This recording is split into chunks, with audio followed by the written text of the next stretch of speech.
Calling the meeting to order at 5:31 p.m. First, we're going to have the invocation and Pledge of Allegiance led by Pastor Frank Stevens.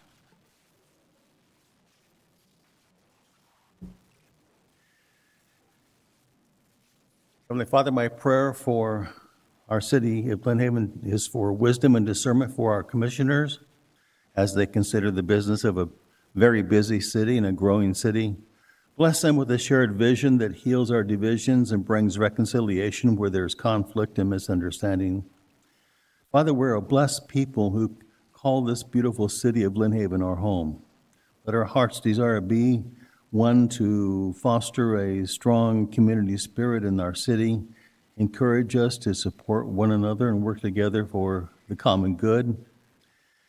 May we be united in our effort to create a better place for all residents of Glen Haven. I speak your blessing, your protection over our police and fire personnel.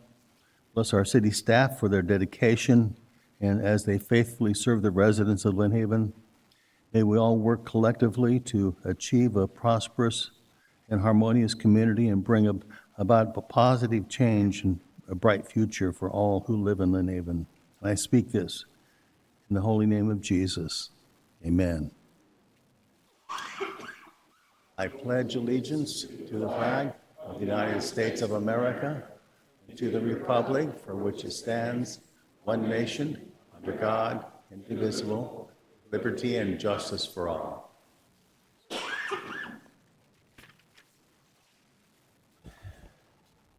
All right, before we get started on public commentary, I just wanted to let everyone know that we do have Mayor Nelson on the phone with us, just for your awareness.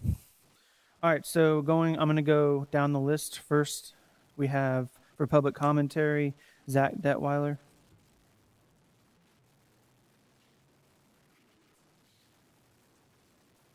Good evening, Commission. Tonight, I wanted to, speak on the topic of transparency. It's a word that we've used a lot recently in a good number of many things. But what does it mean to be transparent?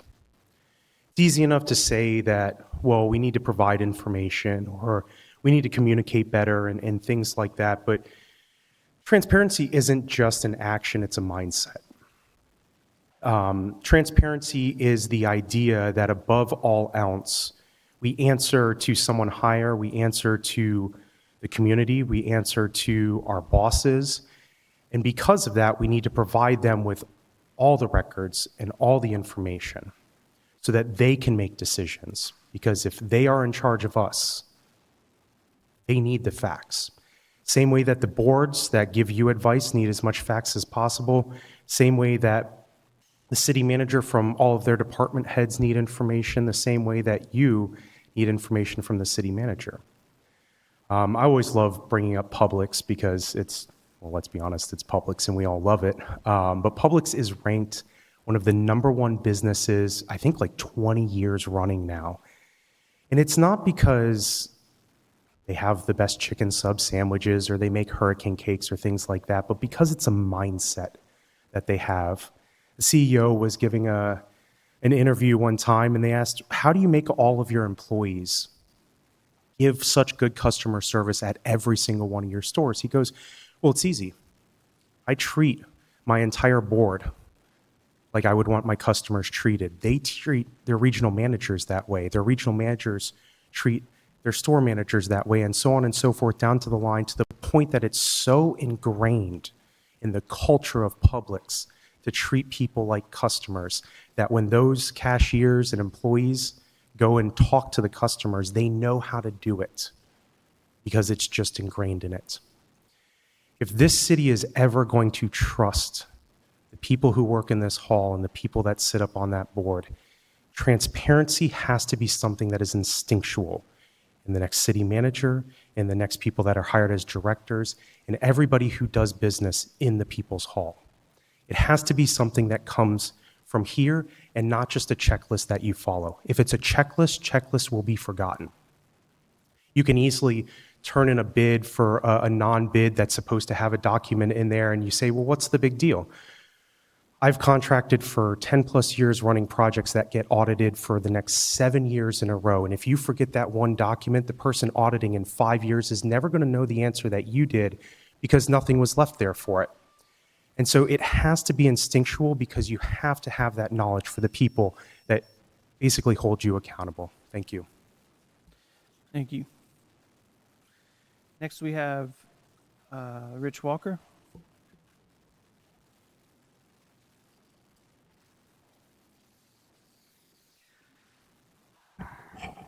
Good evening. Two people previous to me here speaking took some of the thunder away. Pastor said, under God. I think you've forgotten that. Taking it off the sign and everything like that. Zach there just hit the subject I wrote about. A long time ago, I said, very hard to find a person in the United States that trusts their government.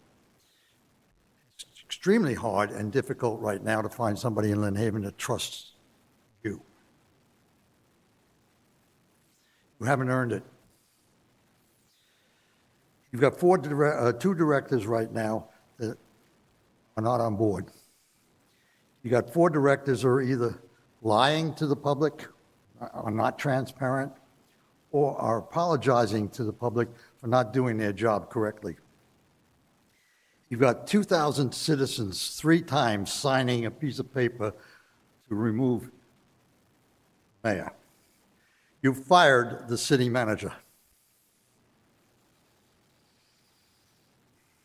You've got 2 directors right now that have been deposed as what I consider conspiring to rig the bidding process.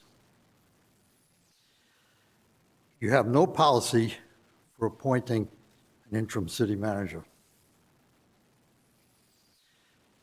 City manager is the CFO, CEO, and in charge of the legislative branch of our government. Legislative branch of our government are not elected. Legislative branch of the government of the United States are all elected. That means they're responsible to us, the people. That's what we're forgetting here. The people run the government.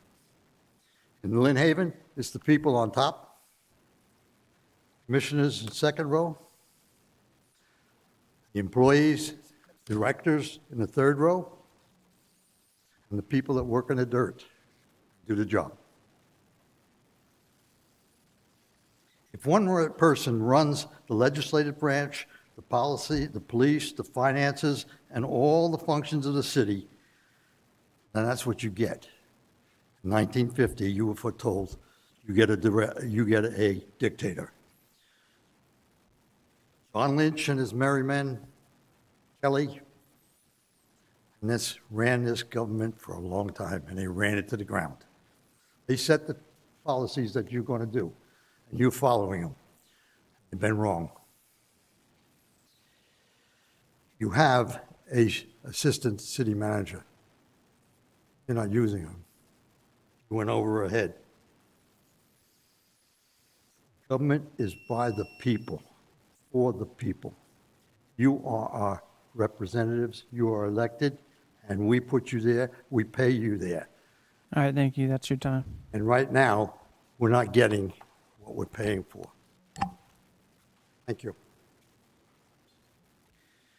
Next, we have Mr. Finch. Are you looking to talk at both public commentary and number 22, or just 22? Or just public? Okay. Well, it's according, you're supposed to have an Exhibit A with this stuff for 22, and there's not one on the city website, or I couldn't get any. So you're about to enter into a contract, and all the information is not here. I was reading, and it says, you're going to do this contract. It says, this resolution shall be effective immediately upon passage. So you're going to pass this today, and it's paying an individual $196,000 a year to work at the sewer plant. So if you put Exhibit A in here, we might know something about what the deal is, but you're going to pass this. This is the last thing on the agenda, and I got to looking at it, and I said, why would it be last? And then it says, affected parties notified, not required.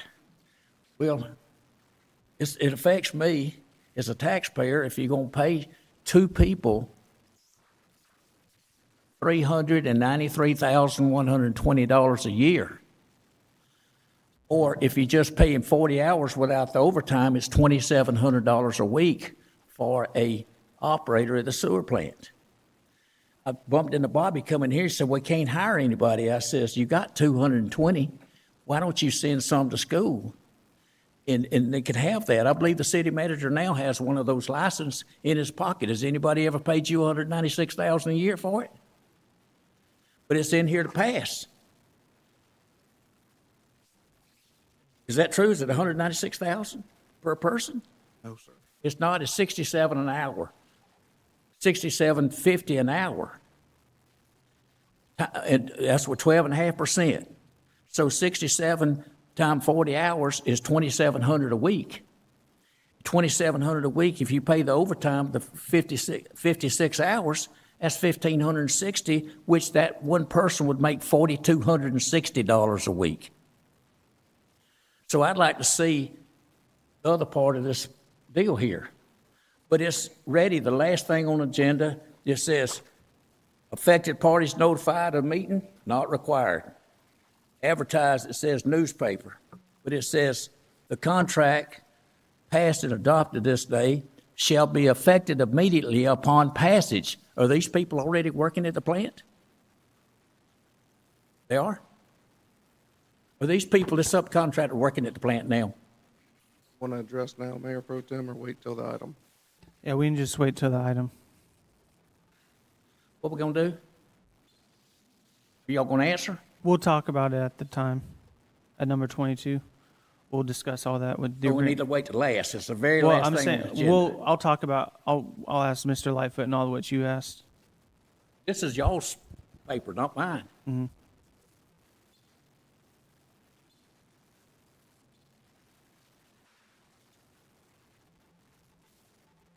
All right, next we have Jody Moore.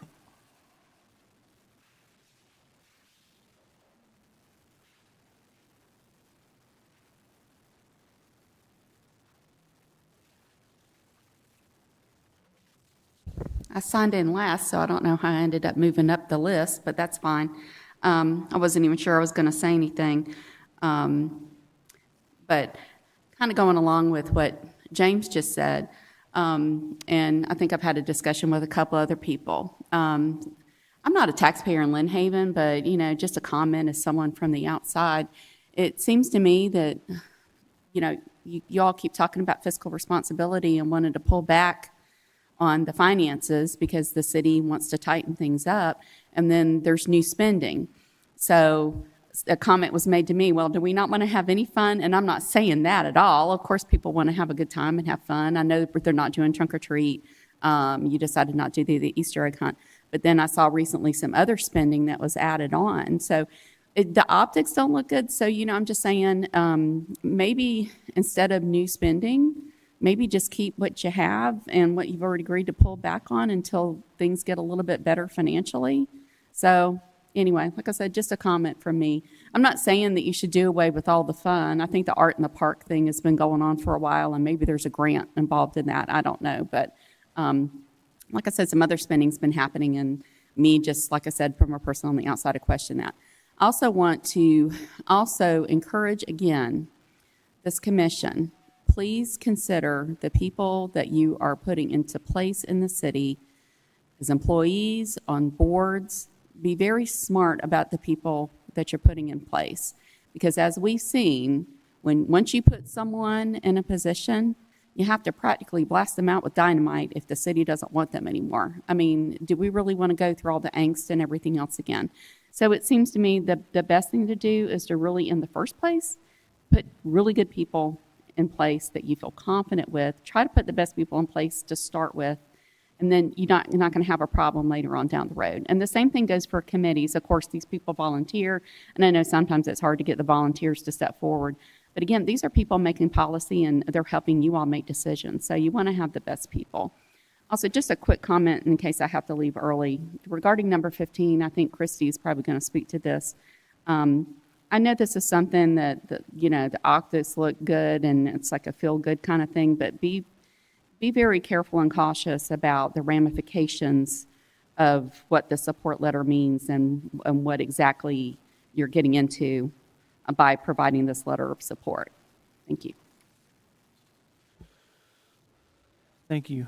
All right, we're moving on to number 4, additions, deletions, or modifications of the agenda. Does anybody have anything they want to add or delete or modify? Yes, Mr. Mayor? Yes, sir.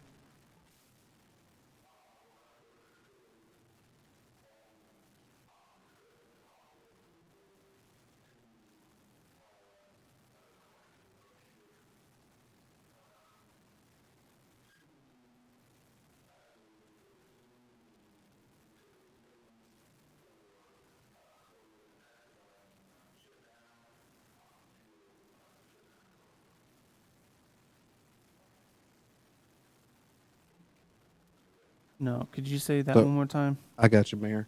So he would like to add to the agenda discussion and possible approval to suspend utility payments for those affected by the federal government shutdown. Oh, okay. Just suspend them? Okay. I will add that. Is everyone fine with adding that? Vote on it. I think we got to vote on it. Okay.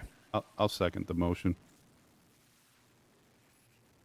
All right, so we have a motion on the table to add an agenda item for suspending utility bills for those affected by the government shutdown.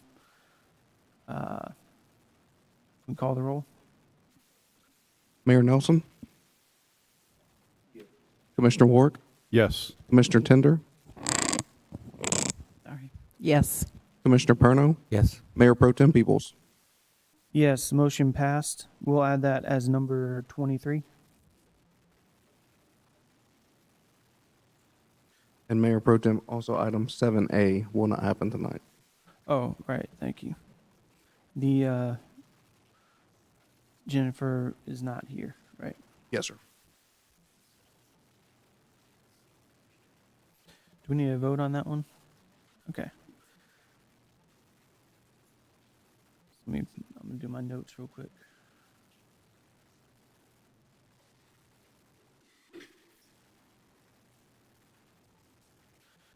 All right, if we don't have anything else that anyone that's good for the order. All right, we're moving on to the mayor's report. Mr. Mayor? Yes, good evening to everyone. Past couple of weeks have been eventful. Have been able to attend various functions in the community to represent the city of Lynn Haven. On last Monday, we were able to go down and represent the city of Lynn Haven for the delegation meeting there with our state senator, Jay Trumbull, and our state representative, Griff Griffiths. And so just able to tell them thank you for their support over the years. Even in last session, helping us get the $1 million or $980,000 we needed towards our engine number 52, as well as just making them aware.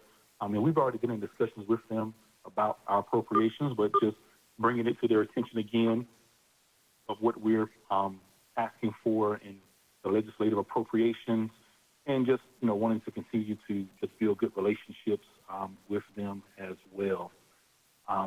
In regards to Engine 52, I want to say thank you to the Station 2 from Lynn Haven Fire Department, Bay EMS, as well as Lynn Haven Police Department, and our battalion chief over at Station 2. On last Tuesday, my father had a medical emergency, and so everyone was there to have all hands on deck and to get him to the hospital in a timely manner. And so that's where I've been for the past 7 days or 8 days now, has been at the hospital with him, taking a couple of breaks to go home and freshen up and then go back and be with him there or take care of a couple of errands I needed to run. But so just, appreciate everyone's thoughts and prayers in his recovery from his medical emergency on last week. And again, thank you to Lynn Haven Fire, Lynn Haven Police, as well as Bay EMS for their excellent service and the critical care that he needed for his survival, and still alive with us today because of their life-saving measures. So very appreciative for them. Got a chance to experience Engine 52 before I wanted to, but it was very timely in what was needed. So that's my report. Thank you, Mayor. Guess we'll just go down the seats for the commissioners' reports. So I'll go first. Over this past few weeks, we had the City Government Week here in the city, and that went really well. We had coffee with the commissioners. I think it was Monday morning. That was a great event. There was a lot of people showed up, and so it was really cool. I'm not going to lie, I didn't expect that many people, and so I was happily surprised. And so thank you for everyone that came out to that and everyone that made that happen. I also had a coffee meet that Saturday as well, with if anyone wanted to meet with just me. So thank you to everyone that came out to that.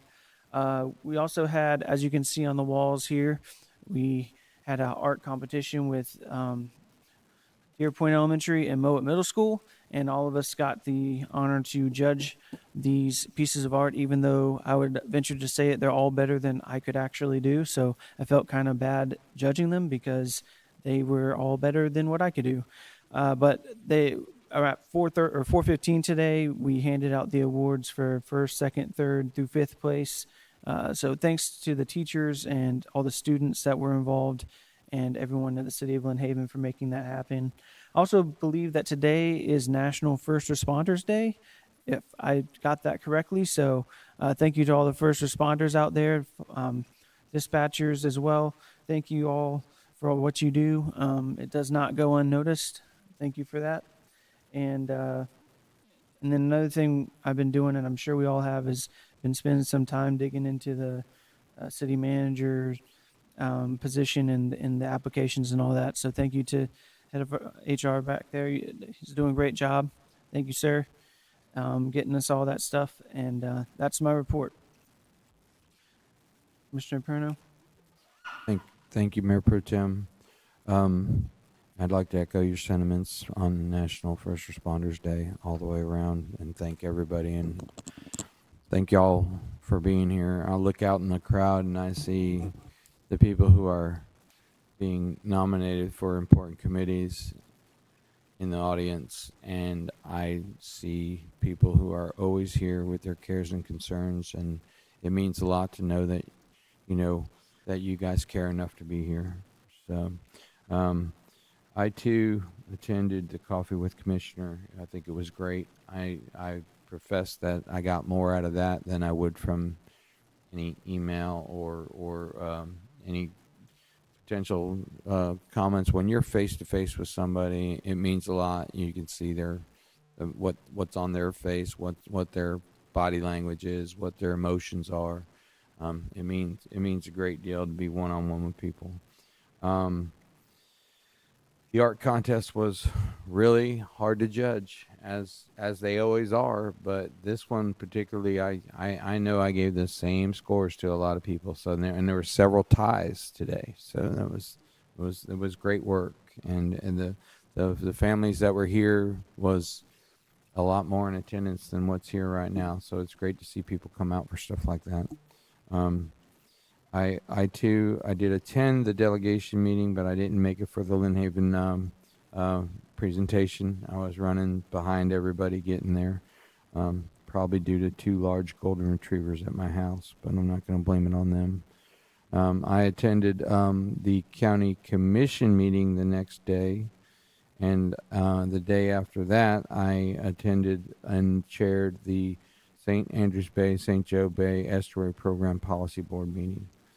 So I just wanted to let you know a little bit of what I'm doing, and I'm always available. My phone number is 850-774-6128. I have a place of business down the road.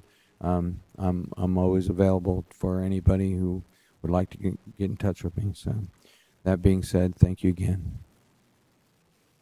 Thank you, sir. Moving on to Commissioner Warwick. I don't have anything. Thanks. I do want to add one thing. I will add, I'll get with the guys in the back, and I'll add the meeting notes from the estuary program meeting to my report, so it'll be public. So. Thank you. Commissioner Warwick, you said you don't have anything? All right, Commissioner Tender? Thank you, Pro Temp Mayor. I had the best time during Government Week. I didn't even know it was possible. We went to the coffee or the breakfast on Monday. I got to sit down with residents. I actually got to sit down and have a conversation with 3 of our new employees that I had not met. And that was remarkable. You can learn so much from somebody face to face. And then after Monday, they had a T-shirt giveaway. Now, this is right up my alley because I like a good challenge. And the city of Lynn Haven, if you took your receipt from any restaurant in Lynn Haven over here to the first floor, the lady was sitting out here giving away free T-shirts. So I would take a to-go order, say, here's your receipt, go get your shirt and come back and pick up your food. And I'm telling you what, we gave away a ton. I mean, a ton of T-shirts. It was so much fun. Anyway, then the other thing I have, unfortunately, or fortunately, depending, I'm just going to read this statement. I have a statement to read to the residents.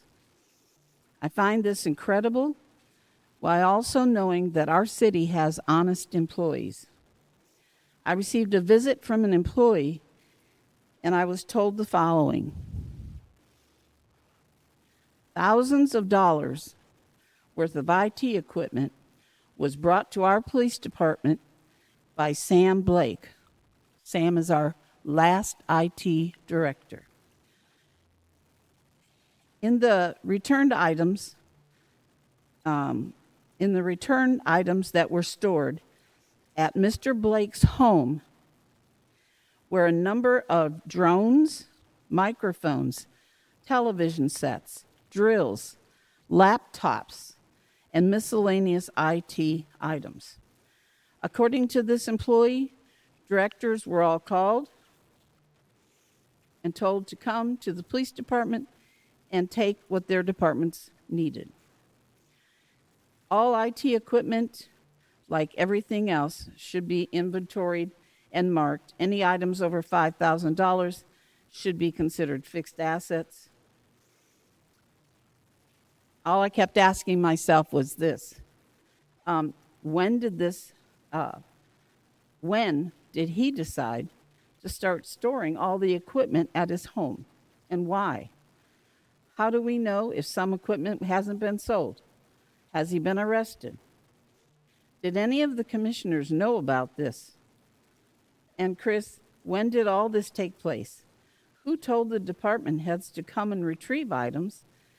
And was there a case number assigned to this incident? So did any of you commissioners know about this?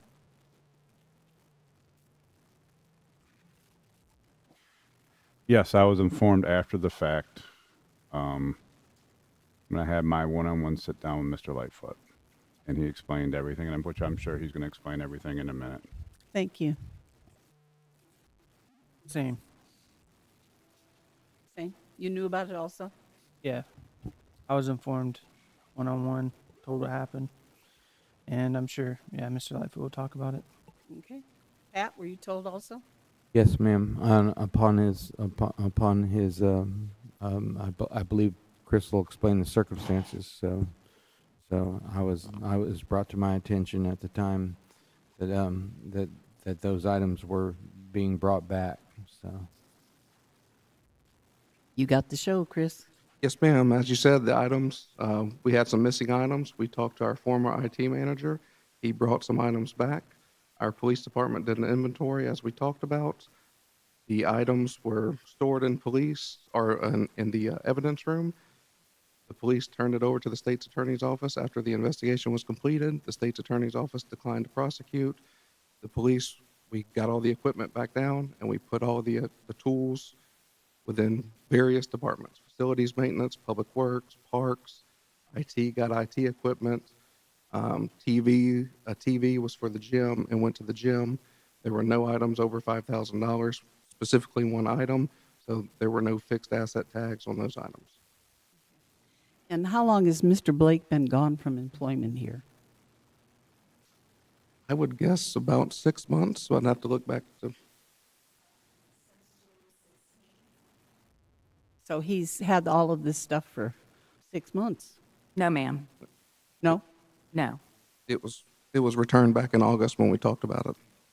Oh, so this took place back in August? Yes, ma'am. Oh, Prior to that time. okay. So he didn't really have it long enough to do anything with it, or why did he take it home? That's what I want to know. I'll answer that. Thank you.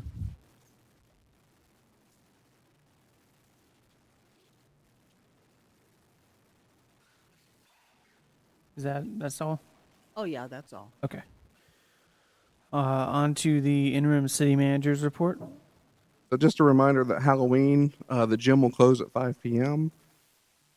Union Soldier Park has been completed. When you get out of the meeting tonight, ride by. It looks really awesome at night with the new lights and the sidewalks through there. We have 33 teams registered for youth basketball. November 1st, we will have the burning of the bases softball tournament. Our youth volleyball registration is opening soon. A reminder that the commission meeting for November 11th is going to be November 12th because of Veterans Day. There's only one meeting in November and one meeting in December.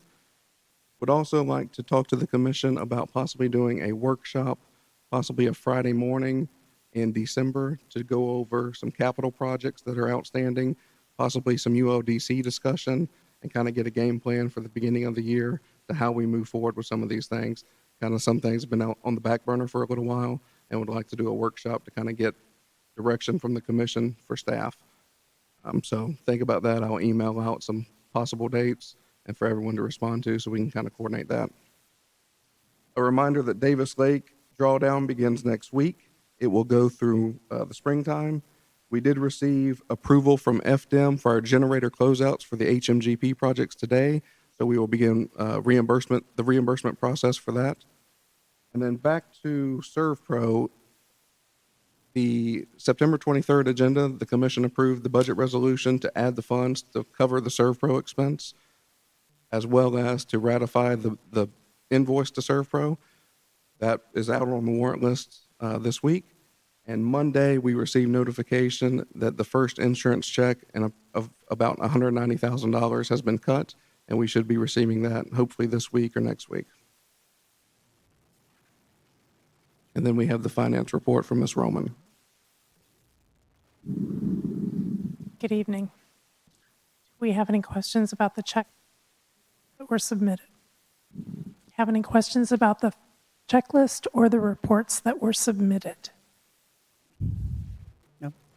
The only question I have this week is the media center. Yes, ma'am. Was it 10,000? Whatever. Can you tell me what is that for? The media center. It was around $13,000. That's to VBA design. That is for the architectural drawings that I emailed you all the copies of. There's 4 different scenarios to expand the senior center. Okay. It just said media center, so I didn't know. The check was made out to Panhandle Engineering for $10,312.50. The task orders for $16,850. Thank you. And may I offer a bit of information with regard to the budget and the Yates contract? Included in the budget that you approved, we have 26 weeks at 30 hours per week. It totals up to $52,650. That is included in the budget for fiscal 26. Mayor Pro Tem, would you like me to go ahead and discuss that too? Sure. So, yes, we are required by the state through our wastewater permit to staff the plant 16 hours a day, 7 days a week. We currently have 1 full-time city employee, 1 part-time city employee, and then we fill in the voids with a contractor. We reached out 5 or 6 months ago, received quotes from multiple companies. One was U.S. Water. It's about $60,000 a month to hire a company, U.S. Water, to staff the plant. We reached out to 2 other companies. They declined to quote because they were getting out of the business. We reached out to Yates Water or Yates Plumbing. He is able to provide licensed wastewater operators. They're out of Crestview to staff the wastewater plant whenever we need him. Currently, we need him 8 hours a day, about 5 days a week. So that is what this contract is for. It will be over $35,000 by the time it all adds up. So we're bringing it to the commission for approval. If we don't approve it, then we do not have a licensed operator to fill the voids, and the fine from DEP will probably be about $250,000 by the time it totals up. So we can staff it, or we can collect the fine from DEP, but one way or another, we've got to do something at the plant. This also will be in the discussion when we get the rate studies back for the county. One of the biggest issues is being able to staff the wastewater plant. So that is a concern we will have for the future of the expansion or becoming a wholesale customer of Bay County. Is travel expenses for Crestview included in the contract? No, sir. Exactly what you're approving. $60 an hour to Yates Plumbing with a 12.5% administrative fee. The alternative company that was willing to do it was $60,000 a month. Their quote was just under 60 for one quote, and then they had another quote for part-time staffing, which is around 27,000 a month. Yes, sir. Oh, geez. And I know when we had our one-on-one sit-down, going over the agenda, we talked about we're not the only city that's having this problem trying to keep certified operators at wastewater plants. No, sir. They call it the white wave as everyone's retiring and no one is being attracted to fill wastewater operator positions. It takes 2,080 hours of work time to be able to qualify for the license. You have to take a state test and a state course in order to do it. We have had the position posted for a number of months. We get 0 qualified applicants. Nothing. If anyone has any licensed wastewater operators, please send them our way. We will gladly hire them. They can start tomorrow. And the process to be certified is it over a year, you said? It generally takes about a year. 2,080 hours is a work 40 hours a week for 52 weeks. Of course, if they worked overtime, they could get that a little quicker. But we have not even had luck with a trainee staying, getting licensed, and moving up. All right. Thank you for that. You got anything else to report? No, sir. All right. City Attorney's report.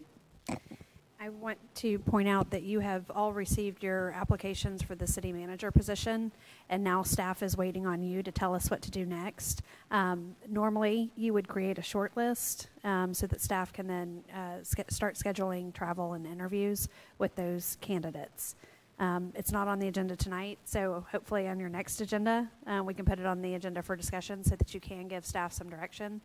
If you'd prefer to do that in a special meeting so you can talk about the applicants and come up with a short list in that forum outside of a regular public meeting, that's up to you. Just please let staff know so that we can keep the process moving along. We're waiting for direction from you now. Thank you. Mr.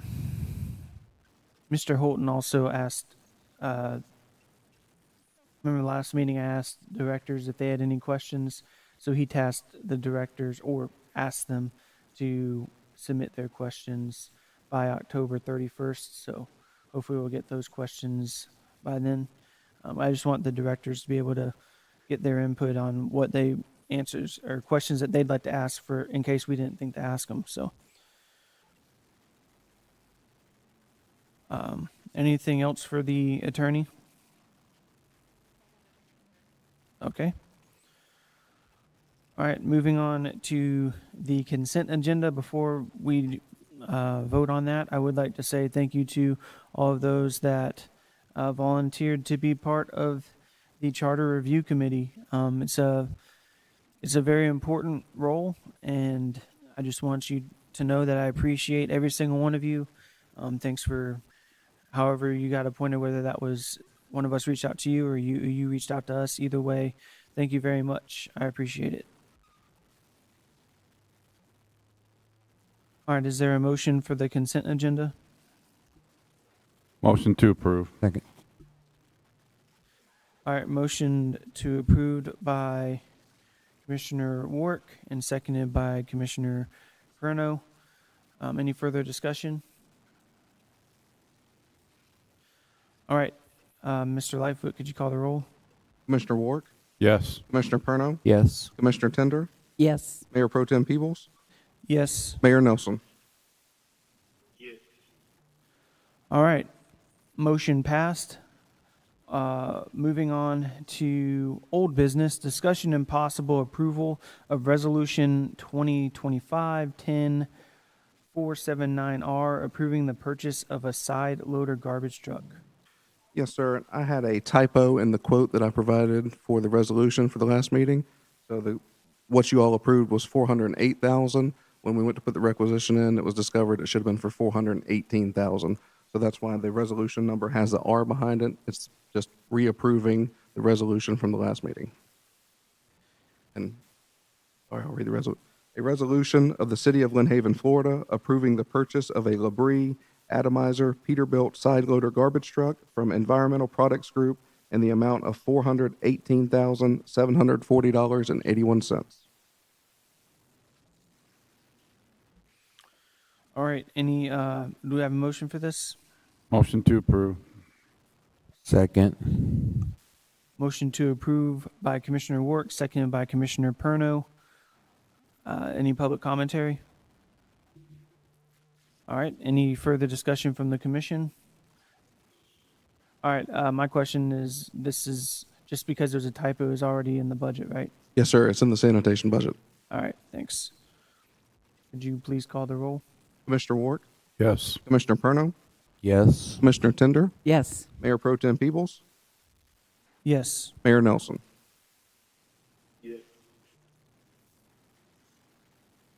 All right, moving on to tabled items, discussion and possible approval to provide a letter of support to Panama City Rescue Mission for Emergency Shelter Project Compassion Homeless Shelter. Mayor Nelson, do you want to speak to this? Thank you, Mayor Pro Tem. The letter of support was requested by the Executive Director, Mr. Ross Clemens, has asked us to consider providing this letter of support, showing that the Panama City Rescue Mission is an integral part of our community. The letter of support does not require us to make any type of financial contribution to the Panama City Rescue Mission, but as they are working towards appropriations or making appropriations requests, it will be good from the State Department to see that the partnerships or the endorsements and relationships that the Panama City Rescue Mission has within our community. We have signed letters of endorsements before. For example, we did it for North Bay Haven Charter Academy, when they were making some applications for Bay Haven Charter Academy, as well as they were making some applications with Triumph, and some other letters that we've supported recently with Bay County Commission. And so it's an opportunity for us as a commission to show that we are also supportive of the Panama City Rescue Mission. Thank you, Mr. Mayor. Do we have a motion for this? Just had a question. Does this tie us to anything like funding or anything like that? It's just a letter of support and that's it, right? Correct. Yeah, there's no obligation. There's no obligation from us with the letter of support. It's just a letter of support. Thank you. Motion to approve.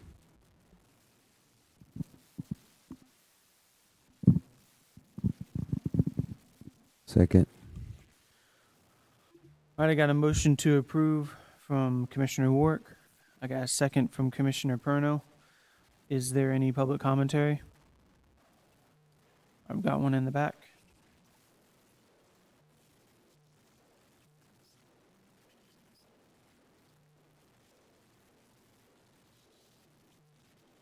So currently you have a Panama City Rescue Mission, right?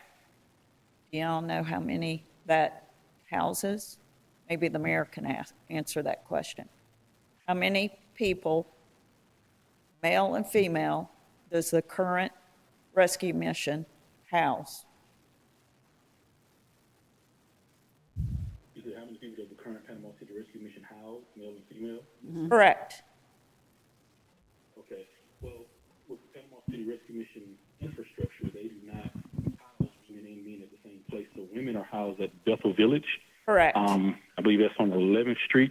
Correct. And they have men that are housed at the actual 6th Street locations where the men are being housed right now. So I don't have the exact figure of how many men are being housed. I know that this would allow them to house more individuals as well as provide a emergency shelter in Bay County. From my understanding right now, we do not have an emergency shelter in Bay County. If you remember over the past couple of years when there's been like the fires that happened, they made some makeshift emergency shelters throughout Bay County, for example, at A.D. Harris or at the Bay County Fairgrounds. When there's been times of freezing, they've used A.D. Harris and the Bay County Fairgrounds for that as well. So right now, I don't believe there is an established emergency shelter in Bay County. So this would serve as a place for those needing shelter, as well as a place for those that are going into the program to stay as well.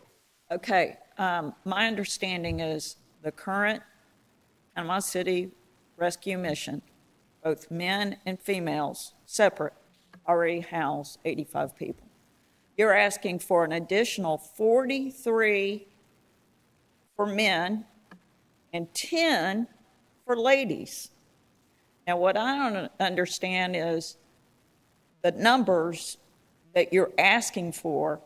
Where are the children involved? If a house burns down, don't you need to take your kids with you, or are you going to just put them in the car? And why is it 43 men and only 10 women when who is the primary caregiver for children? Women.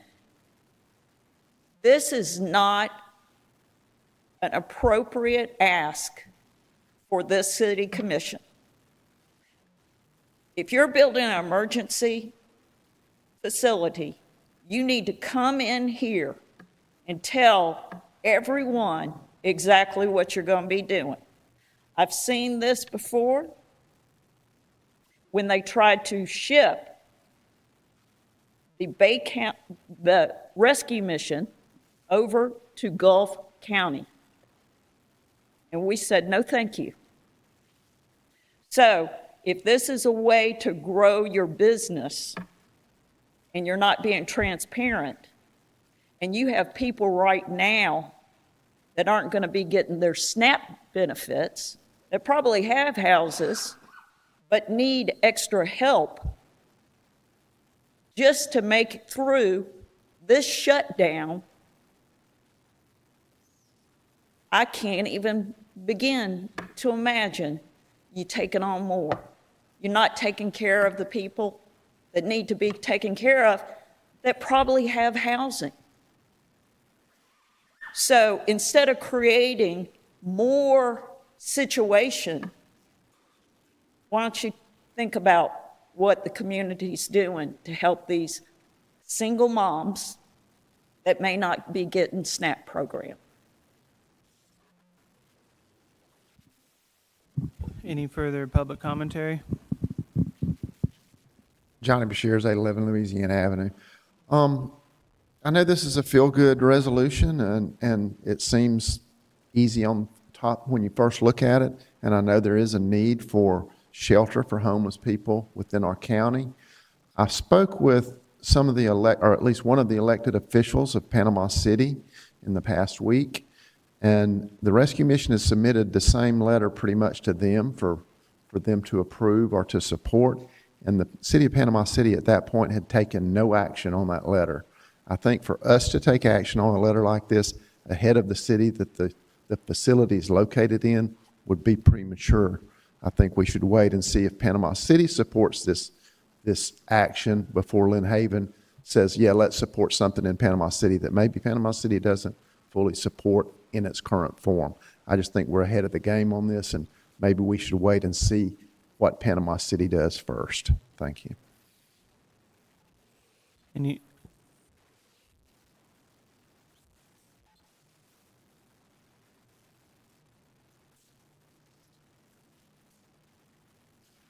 So I stuck around for a minute. So you said that the mayor said that there's no money involved coming from the city. So my question is, what funding is coming into the city? What funding is involved from grants, from federal programs that's involved that would be coming into Lynn Haven? And I think that needs to be looked at. Is that the impetus behind this? And listen, everybody needs a place to go. You know, everybody needs a place to live. And I think we all want to be compassionate to that, but there's issues and problems that come along, you know, with all those issues that happen when the people come into the community. So, Mayor, so do you have any knowledge of grants or other federal monies that would be coming into the city of Lynn Haven?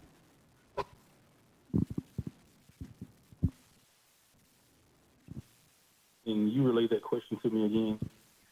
Do you have knowledge of any grants or federal money or otherwise that would be coming into the city of Lynn Haven? It's already been established that the city would not have to pay anything out, but is this a source of funding for the city, for other entities that you might be involved in? What is coming into the city federally? Do you have any knowledge of that?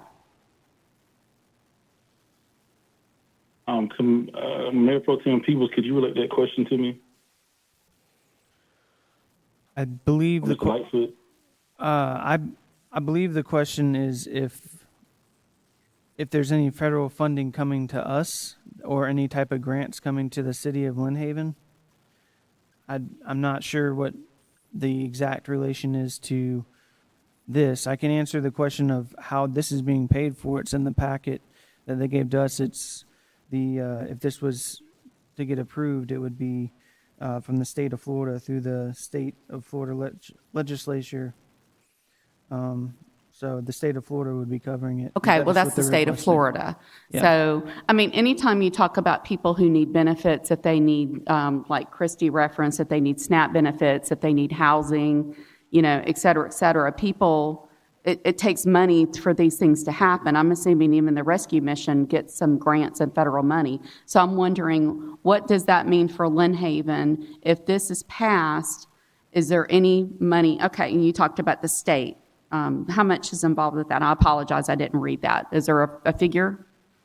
Yeah, the total cost for what they're asking, not from us, from the state. Yeah. The total cost will be from the state $4,260,000, and then they have a capital fundraising campaign that they're going to be doing themselves, I believe, that they're trying to raise $1,420,000, of which they've already raised $433,000. Okay, and what is that for? What is that going to? To build the shelters that they're asking support for. Okay, so you want to put shelters in Lynn Haven? Is that? No, this has nothing to do with Lynn Haven. Okay. It's just a letter of support. So this is supporting Panama City? This is just saying, yeah, it's Panama Or wherever they're built? Panama City. Okay. Rescue mission. Well, you don't know that. It could be built somewhere else. I'm going to have a rare moment of agreement with Johnny here. I think that if Panama City hasn't even looked at this, and this is where the mission is actually based, maybe we should wait and see if they support this before Lynn Haven votes on it. But you already have a first and a second, so maybe there needs to be a little more discussion. Is there any further public commentary? Mr. Langford? For the reasons already stated, I don't think this needs to be approved. Thank you. Any further public commentary? All right, any further discussion from the commission? Based on the information, we get during commentary, I'll rescind my motion. I'll rescind my second. So do we want to possibly table this then until we see what City of Panama City does? I wouldn't say table it. If they want to bring it back to us after Panama City approves it, then fine. Yeah, I think that makes sense. Do we need to vote on that officially? You're not tabling it, but you're not taking action. Mm-hmm.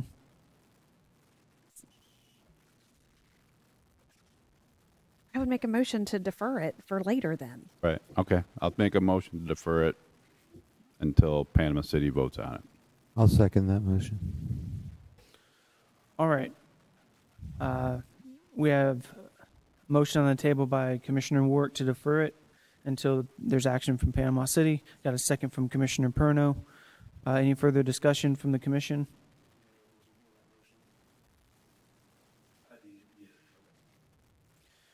All right, Mr. Lightfoot, could you please call the roll? Commissioner Warwick, Yes. Commissioner Perno, Yes. Commissioner Tender, Yes. Mayor Pro Tem Peebles, Yes. Mayor Nelson. All right, motion to defer has passed. Moving on to item number 16. This is the discussion only and review of Chapter 26 of the Code of Ordinances. Mayor Nelson, do you want to lead this one off? Just wanted us to bring back to our attention the various ordinances that we've gone through, and now we've made it to Chapter 26. I know City Attorney was doing some work on Chapter 26, so I defer my comments to her, and we all can continue discussion. Thank you. You have in front of you my marked up comments on some of the changes that I recommend you make to update this ordinance. If you have any additional comments or reactions to mine regarding revisions you'd like to see made, you can advise me now, or you can call me or send me an email with those revisions. So I would like to finalize this ordinance and get it updated for y'all. My big one was the right of entry. That was a big discussion when we went over the IPMC. So I'd like to make sure that mirrors what that says in there. Okay. And then under section 26-33, subsection 2 and 4, just had a question on whether that correlates with IPMC. That's all I had.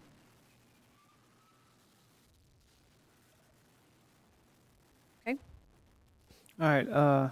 I would like to say that I concur with the comments you made. I did like those comments. One of the ones you made was to change the verbiage from just his on any roll to his, her. And so there was a few that you pointed out, like 3 or 4. I found like 1 or 2 more, so maybe just a control F. Okay. And then I did have some that stuck out to me in section 2630, subsection A. It's talking about public property, but then it adds a section about private property. Let me pull that up real quick. So 2630 says, no person shall place any refuse in the street, alley, or other public place or upon any private property, whether owned by the person within the city, unless the refuse shall be in proper containers for collection or under express approval granted by, and then you made a comment about changing that verbiage of the department. But I say we remove the section about private property because this section is about public places and private property is not a public place. And also, if we're going to say something about not being able to put refuse on private property, we need to be much more specific rather than just having a general statement saying you can't put refuse on private property, because based on the description, that could literally be if you have a piece of paper in your yard at all, you're now breaking a code, which I think we've all thrown a piece of trash in our trash can and accidentally fell out, or a child's walking home from school and dropped a cup and the wind blew it into our yard, things like that. So I think we should completely strike the private property thing or get more specific on how much refuse. The next one is right below it, the subsection B. It says unauthorized accumulation prohibited is declared a nuisance. Any unauthorized accumulation of refuse on any premises is hereby declared to be a nuisance and is prohibited. I think we need to be more specific on how much an accumulation is, because that, from a literal sense, if you have 2 pieces of paper of garbage in your yard, you're now breaking the code. So we either need to be more specific on a size of refuse or something like that, because it's not specific, for my liking, it's not specific enough. And then on section 2632, subsection 1. Same accumulation comment? No, I mean, yeah, but another thing that talked about was the following conditions are prohibited in the city and declared nuisances: any accumulation of rubbish, trash, junk, and other abandoned materials, metals, lumber, or other things. I would strike lumber just because, or be more specific, because some people may have a business where they stack lumber in their yard if they work construction, or some people might use leftover lumber as firewood in the winter. Technically, lumber is wood that has been made for building, but I've used, back when I was a kid and had a fireplace, we'd use leftover lumber for firewood if we didn't have money to buy pre-cut wood or whatever. So, and then in section 2632, it talks about being excessive. I say we should put something to the effect of, to say what excessive is. So maybe like more than 25% of your pervious property or something like that. That's section 26-32. Subsection 2, where it says, any excessive accumulation of untended growth of weeds, undergrowth, stagnant water, or other dead or living plant life upon a lot, tract, or parcel. So I don't know if you remember, because I think Kevin was here when we talked about it, but we did change the ordinance to where you couldn't have, it used to say you couldn't have any grass over 12 inches, and then we changed it to 50%. I think that we should follow, and you pointed it out because you did it in the ordinance and updated it for that. But I think if we're talking about weeds, maybe we put an actual amount, because just saying an accumulation of, that's subjected to not only the landowner but also the code enforcement officer, because then you could have some arguments of, well, to me that's not an accumulation. What is an accumulation? So if we have a measurement like 25%, 50%'s a lot. If 50% of your yard is all weeds, I think you probably get a call from your neighbor already. But yeah. And my last question is on section 2632, subsection 14.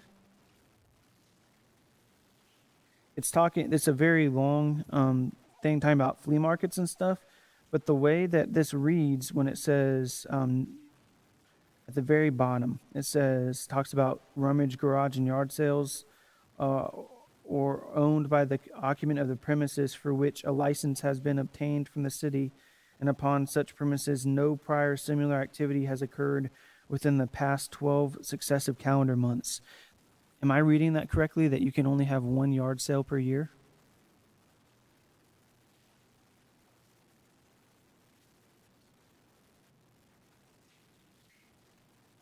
Yes. We should get rid of that. I mean, well, it also requires a business license, and those two don't really make sense together. Yeah, right. So I think we need to modify that to kind of get an idea of what we want to do for that. Apparently, my parents were out of ordinance way back in the day when I was a kid, because we probably had like 3 a year. So when you have 5 kids, you tend to have a lot of yard sales. So that's all I have. If anybody else has anything. All right, thank you. I'll get this cleaned up and return to you for a first reading. Thank you. You had a lot of excellent notes, so I appreciate it. Any further discussion from the commission on that one? All right, we'll move on to new business. Number 17, quasi-judicial public hearing opens at 6:35. Discussion and possible approval of development order, ice machine and parking, project number 2506, parcel ID number 09396-000-000. Before I swear anyone in, will the commission give their Jennings disclosures? I've had none. I've had none. I've had none. Mayor?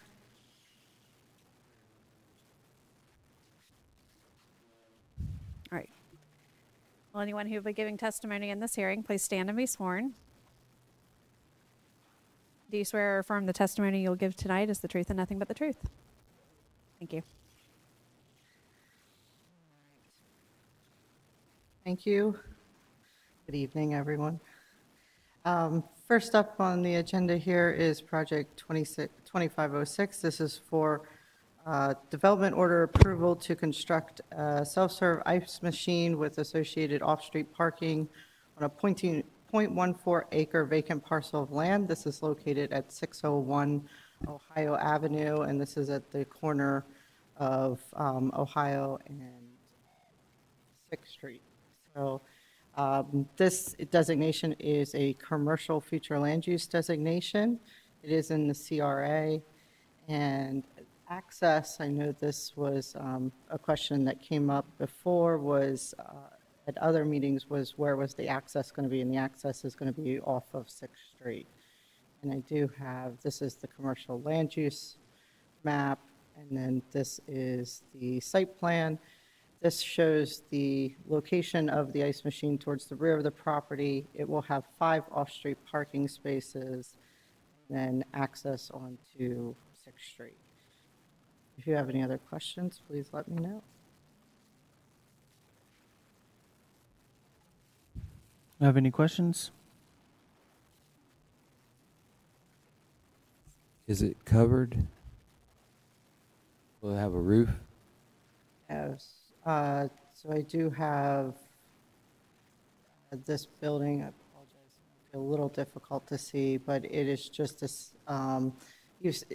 You see them out in other locations. They're pretty standard. There's one on 390, but it's under like a little pole barn. It's got a little roof, so when people come up in inclement weather, they could.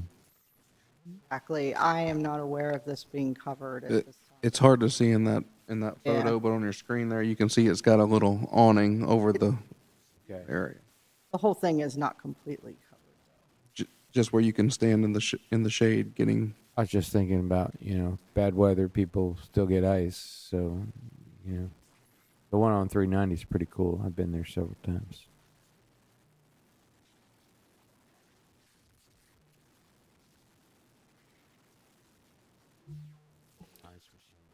All right, if there's any further questions from anybody else, is there a motion for this?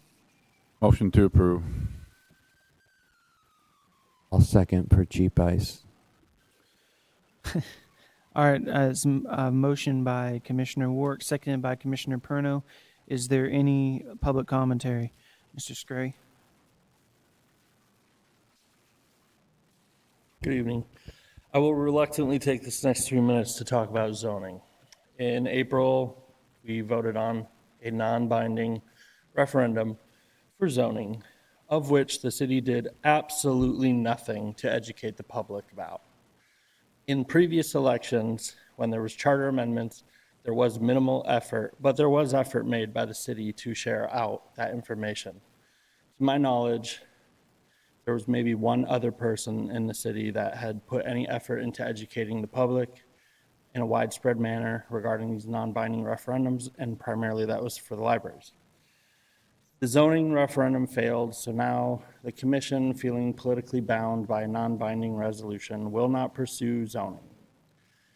This development order will pass tonight because you have no tools to stop it. They get the right to develop their land, but this particular development is a perfect example of why Lynn Haven doesn't just want zoning, but they need zoning, even if the community doesn't realize it and they think it's going to cost too much. If you look at this particular plan, it is coming off of Highway 77. I know the entrance is on a side road, but that is a main dragway for people leaving town, heading north. This is on the northbound side. There is no turn lane there, so any vehicles such as boat trailers, because this is very close to a boat launch, boat trailers that want to stop and get ice will be, ooh, hey, there's an ice spot, let me stop and get ice. There's nowhere for these boat trailers to park. They cannot pull into this development unless they want to get stuck. So there's nowhere for them to park, nowhere for them to pull through. They're going to be blocking lanes of traffic coming off of a main highway. If ever there was an example for the commission to step up and start pursuing zoning, it is now. This is an example. We need to have things like highway and commercial mobility overlays, dedicated ingress and egress for trailers, especially within a zone that you would establish in proximity to the boat launch. We need to have things like use fit studies and reviews instead of just let everybody do whatever they want. I know Florida's a free state. If you agree with whatever that freedom entails, sometimes people like it, sometimes people don't. But when it comes to what's best for the community as a whole, allowing everyone to develop whatever they want with minimal ability to control responsible development in this community is not only irresponsible, it's asinine. So I'm asking the commission, after you approve this development order tonight, to add something to the agenda to discuss the pursuit and asking the city staff to get actual cost estimates of what implementation of zoning will cost for the city so you can present it on the next agenda. Thank you. Thank you. Any for okay.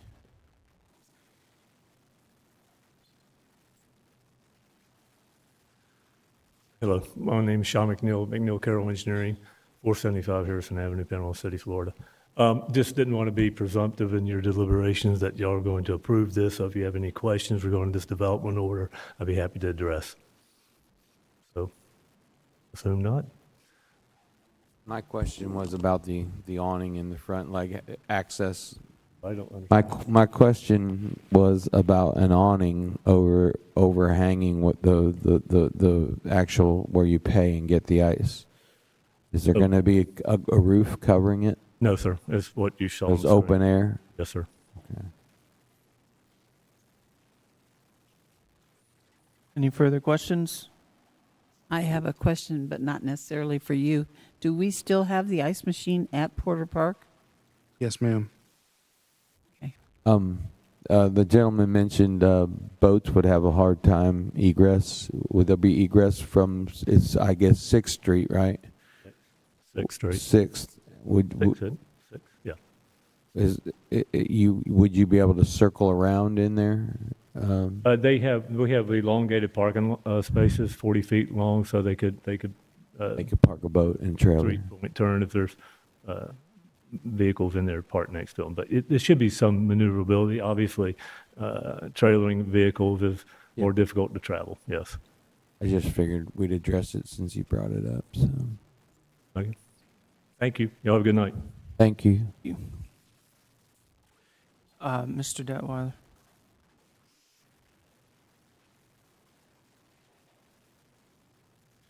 I'm actually going to echo Ryan's concerns. I've spoken about traffic before. So this one has a single entrance exit. It does look like it actually does have a decently wide entrance. However, because of the placement of the ice machine on the, looks like east side in the middle of the parking rather than maybe a corner or something like that, the only way for a boat to truly get in there, because I have a 34-foot trailer, believe me, I know what it's like getting in, you'd actually have to pull forward and then back your trailer in if you would ever want to go in there. So the commission, to, I guess, stem any issues that this may have, would either be one, to require an in and out driveway, which would require an FDOT variance because you have to be 100 feet from an intersection corner, or put up no parking signs along 6th, which I know everybody hates. But it would be necessary because I guarantee you 80% of the people that are going to use this are either boats or contractors, and both of them have trailers. So to have parking on either side of that parking lot and not have an in and out where they can loop and only have a single entrance, you're going to have this problem, and Ryan is correct about that. It is something you could look into. It is something that you could request due to a safety factor, given that you would have parking right off of a main highway and a state highway. I don't know if it's worth looking into, but it is certainly something that the commission should take into effect because that is who is going to be using it primarily, are trailered vehicles. that brings up something. Is there any further public commentary? Okay, that does bring up something that I was actually looking at today. I was looking at the parking ordinances for the city, and we don't really have the way that the ordinances are written is the way I read it, and I'm sure someone can correct me if I'm wrong that does this for a living, police or fire, but I believe that it's written that the only way to really cite someone legally for parking on the road is if you have a no parking sign. So we may want to consider either updating the ordinances to where you can't park on the road, or in this specific situation, put some no parking signs on 6th Street so that we don't have a backup of long parked trailers right there, right off of 77. I know we can't really put that as a condition for them, but just something for us to talk about.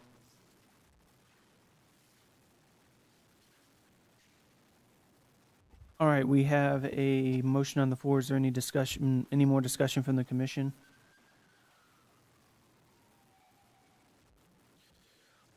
All right, Mr. Lightfoot, would you call the roll?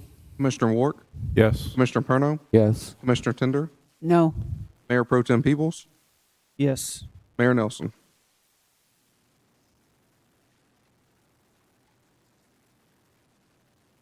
You there, Mayor?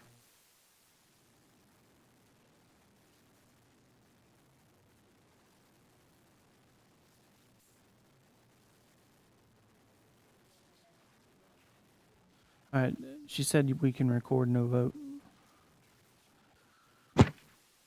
I believe, if my math is correct, that means the motion passed. Yes, sir. All right. Public hearing closes at 6:48.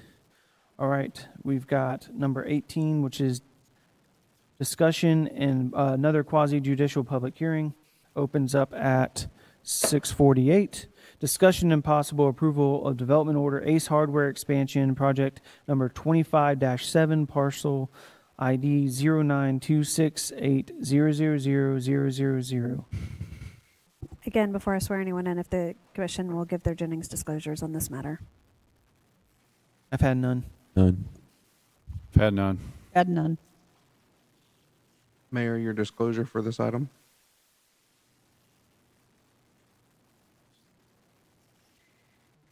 Great. All person giving testimony on this hearing, please stand and be sworn. Do you swear or affirm the testimony you'll give is the truth and nothing but the truth? Thank you. Thank you. This development order is in request to an addition on the existing Ace Hardware located at 520 and 530 Ohio Avenue.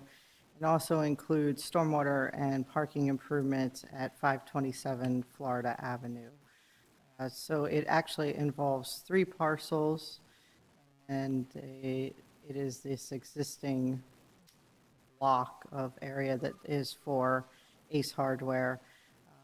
This would allow for continuation of retail sales, as well as the additional 16 spaces of parking and various stormwater improvements on site. This is in the CRA Development District as well, which was reviewed by the CRA and meets all standards. It also meets all standards with regards to the ULTC. If you have any further questions, please let me know. Is this restricted parking just for Ace Hardware, the extra parking? This is for Ace Hardware. And it is not taking away from the existing parking that they have on their site as well. This is additional parking. So the existing parking would remain undisturbed. The portion along Florida is where you would see the improvements. And I believe that is some existing gravel as it is now. It would just be improved upon. Yeah, there is. So you can just tell it's all broken up and falling apart. Yeah, I know, but I was just thinking outside the box. If Ace Hardware closes at 6, that could be public parking for Florida Avenue at some time, or, you know, if there was an agreement. So we didn't see a parking lot sitting there with towaway zones and no one could park if something's going on. Just a thought. It's a nuance we could probably discuss. I think we can discuss that. Okay. I couldn't hear what you were saying. What were you saying? I was just mumbling. Ah, The parking, so the additional parking, the business closes around 6 p.m. So, in a lot of businesses, you see the signs that say tow away zone, don't park. Oh, I got So you. if we entered into some kind of agreement where after their hours, it was available for, a possible, I know that we've done street parties on Florida Avenue and done different stuff before, and that would be a great addition to public parking, off hours of the business. So I just thought I'd throw that in there to say, hey, let's be good neighbors. That's something we can explore further. That would be awesome. And then I'm seeing a stormwater pond, so that's good. That'll be further, right? Yes, sir. They actually already have a pond there too that they'll be modifying a little bit. Okay. Cool. All right. Do we have any further questions? Is there a motion for this? Motion to approve. Second. Miss Judy has it. I think Commissioner Tender beat you this time. All right. So we've got a motion to approve from Commissioner Warwick and a second from Commissioner Tender. Is there any public commentary? All right. Any further discussion from the commission? Mr. Lightfoot, if you could call the roll. Commissioner Ward, Yes. Commissioner Tender, Yes. Commissioner Perno, Yes. Mayor Pro Tem Peebles, Yes. Mayor Nelson. All right. Motion passed. Public hearing closes at 6:53. Moving on to discussion, or item number 19, discussion and possible approval of the Board of Adjustments decision to deny a variance of fence height in front yard of 118 Cashel-Mara Drive. This is essentially a rehearing, so I want you to feel free to approve or deny. It's not necessarily a ratification of the of the Planning Board's decision, Board of Adjustments decision. You can make your own decision based on what you hear today. The burden is on the property owner requesting the variance to prove that he has met your own criteria for approving a variance. So it would be appropriate to hear from him before you make any decisions. But I'll leave it at that. And the way that this is written, if we were to all vote, or if this passed, this would be just confirming what the Board of Adjustments decided. I want you to not worry about what the Board of Adjustment Okay. has decided. They have made their decision. He has appealed it. It is now before you to make a brand new decision. Okay, I'm So following. if you make a motion to approve, that's going to be a motion to approve the variance. Okay, that's what I'm asking. Okay. That's what I would request from you. Consider this a Okay. brand new hearing. Okay. All right. Thank you. I will say, and not all parties may agree with me on this. I do believe this is a quasi-judicial hearing because you have criteria in your code and you are making a decision as to whether or not that criteria has been met based on the record that is before you.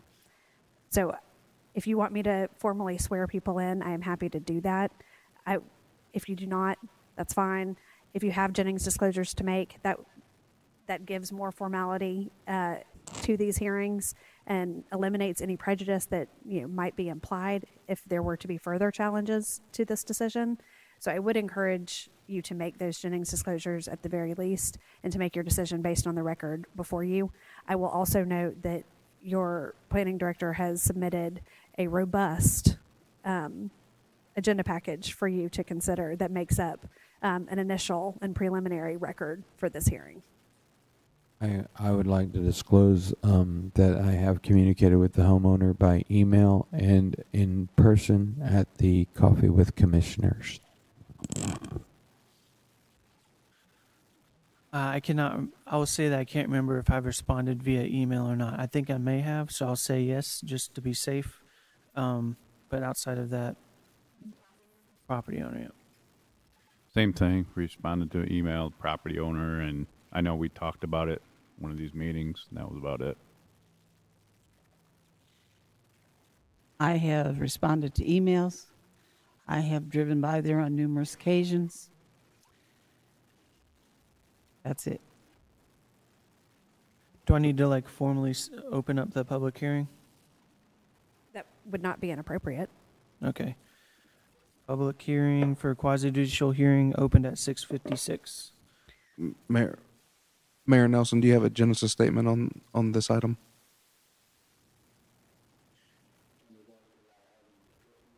Yes, sir.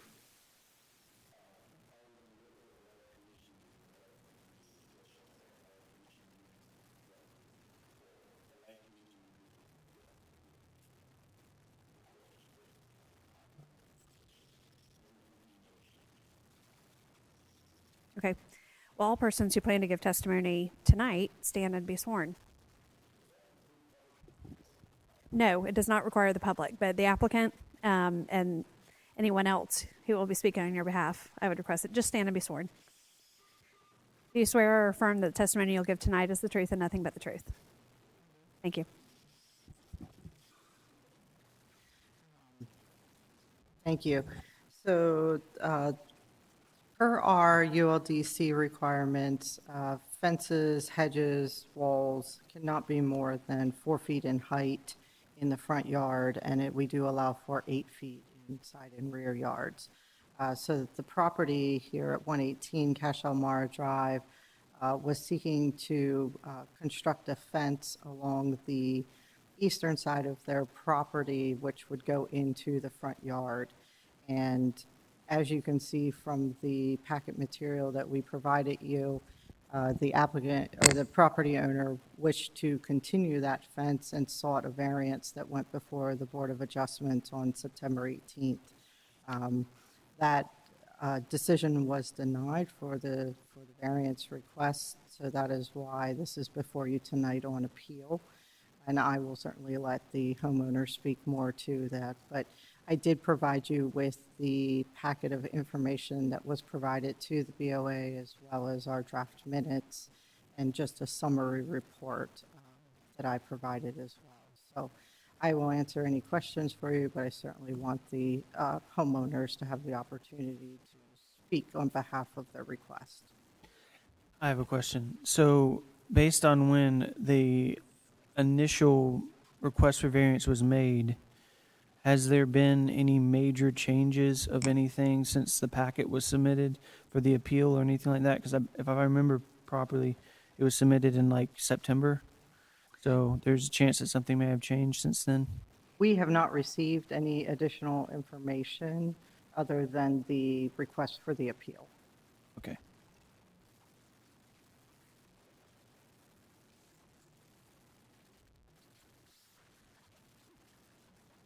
All right, does anybody else have any questions for her?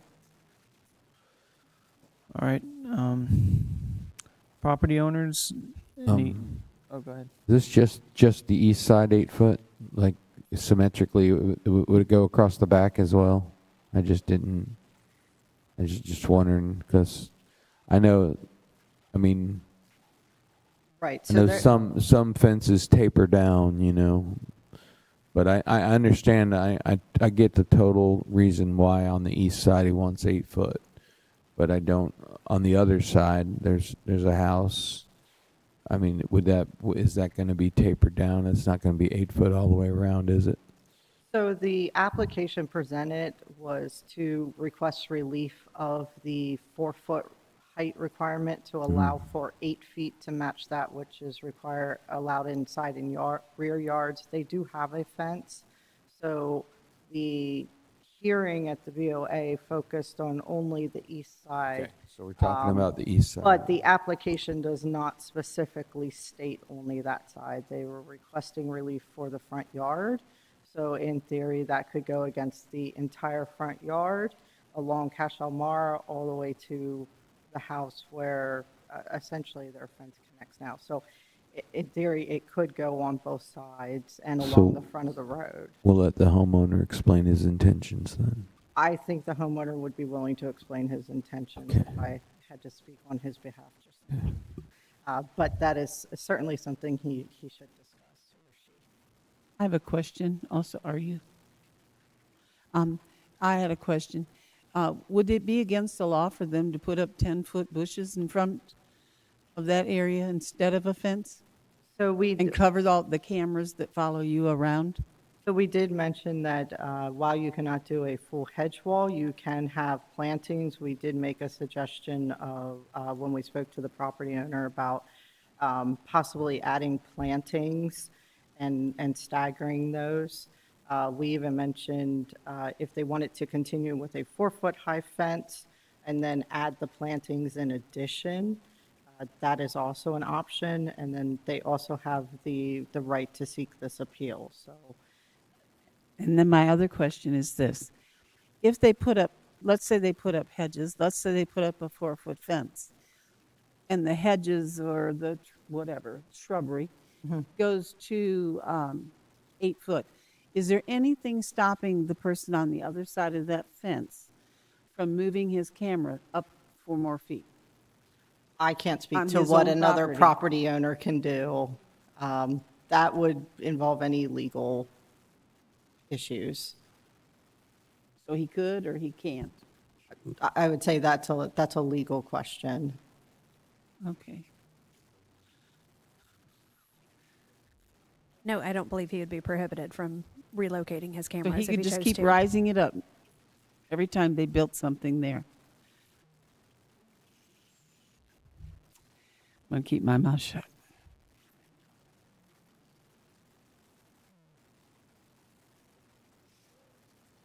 Any other questions? But any further questions for her?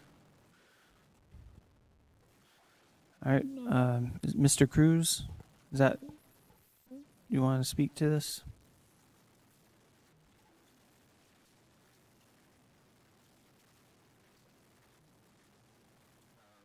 I sent you all an email. Did you all get it? You all were able to read it. Is there any questions you have about? So if I understand it correctly, from the side of the house all the way to where you want to build the fence, there's a 4-foot drop. Is that about right? Yeah, there's about a 4-foot drop from the side of the house to where the fence is, the edge of our yard right there on that side, the east side only. And this variance, I don't know if it's specified for the east side, but it is, I'm specifying now, it is only for the east side. We're not trying to block our neighbors off. Right. Email. And I highlighted where the fence is, sent some pictures. Here's a 4-foot drop, and then from where the house is to the driveway, it kind of comes down. So as you come further out, the drop becomes, I guess, less pronounced. Okay. There is a drop there.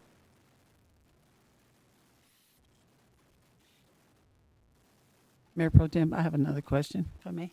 Do you have any plans for what you will do if the camera just goes higher and higher? Yeah, I mean, that's something separate other than this variance. We've discussed some things, but right now where this fence is, it doesn't block any cameras that are up currently. I know. The one that's on the gate is there, so that's a separate matter then. And legally, I'm sorry, I wanted to ask the attorney, is there anything keeping these folks from putting cameras looking out into this other man's property? I'm not comfortable giving advice on that. I don't know that they would be prevented. They may have some liability depending on the direction of the camera. I don't know. There's a question about the expectation of privacy. And if the cameras see what cannot be seen from the right of way, maybe, but that's an issue between the neighbors, not for the city to be involved in. Thanks. I guess the biggest thing I have, like to be considered is that that's the rear of that property, which is a high-density residential, and we're in a low-density residential lot. We're at the rear of our lot. Our house just happens to face south, so our eastern side of our yard is the rear of our lot for our subdivision. So there's nothing that stops the neighboring lot to put up an 8-foot fence or whatever he wants at 8 feet along that line. So there's no other houses in Cache La Mera that would have a front yard facing it where they would need an 8-foot fence? You see what I'm saying? In your neighborhood, is there any other houses that butt up against that development that falls under the Currently, same no. circumstances you? No? Okay. I just want you to know I read your email and I understood it, but that's your email. But what you said in the hearing today, that you don't intend to put this fence on the other side, only the east side, that's what I wanted to hear. Thank you. Yeah, no problem. Yeah, I mean, whenever y'all vote on it, you know, if you want to specify that, that's fine. I guess, I'm sorry, go ahead. I guess the way I'm looking at this right now, since there's a 4-foot drop, you put up an 8-foot fence, it's basically like putting a 4-foot fence there. I like your thinking. That's kind of where I'm kind of looking at this.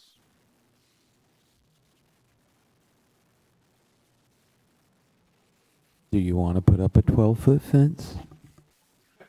You'll approve that? Yes, sure. Pretty sure in the state of Florida, if you have a 12-foot fence, it's only a matter of time before it gets knocked down from some wind. Yeah. Every single time it gets windy, I say a little prayer. I don't have to replace my fence. Sounds like a song.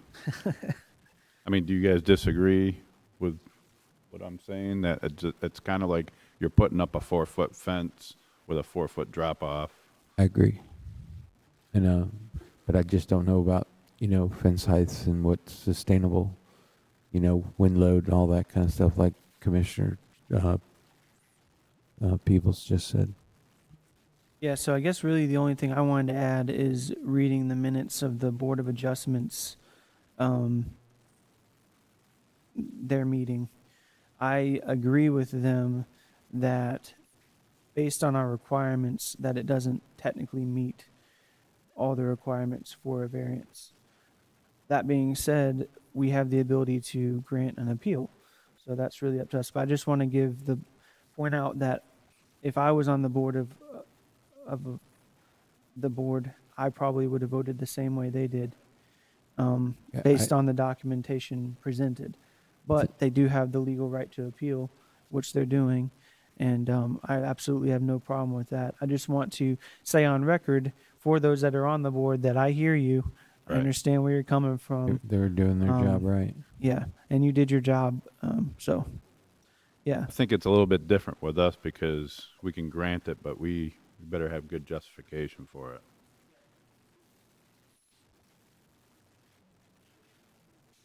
I guess I have a question for the planning director, which is based on the type, I guess, the future land use map zoning of the other piece of property, how high can their fence be? So as I believe he mentioned, they can have an 8-foot fence along Mr. Cruz's property because that is their rear yard.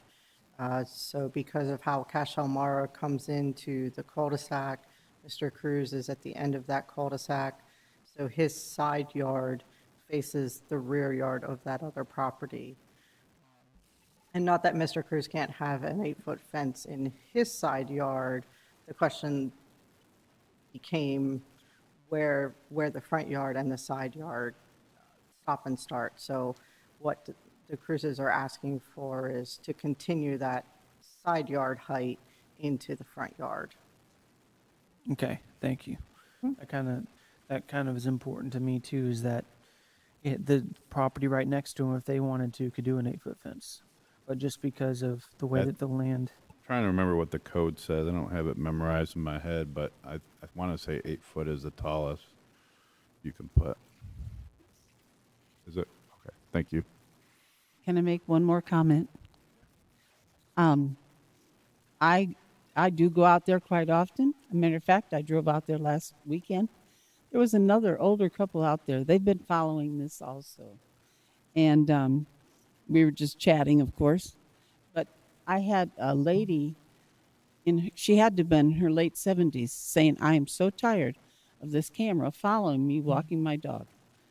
Another one that lives on the opposite side of the street, but's right there, in her 50s. She's tired of it too.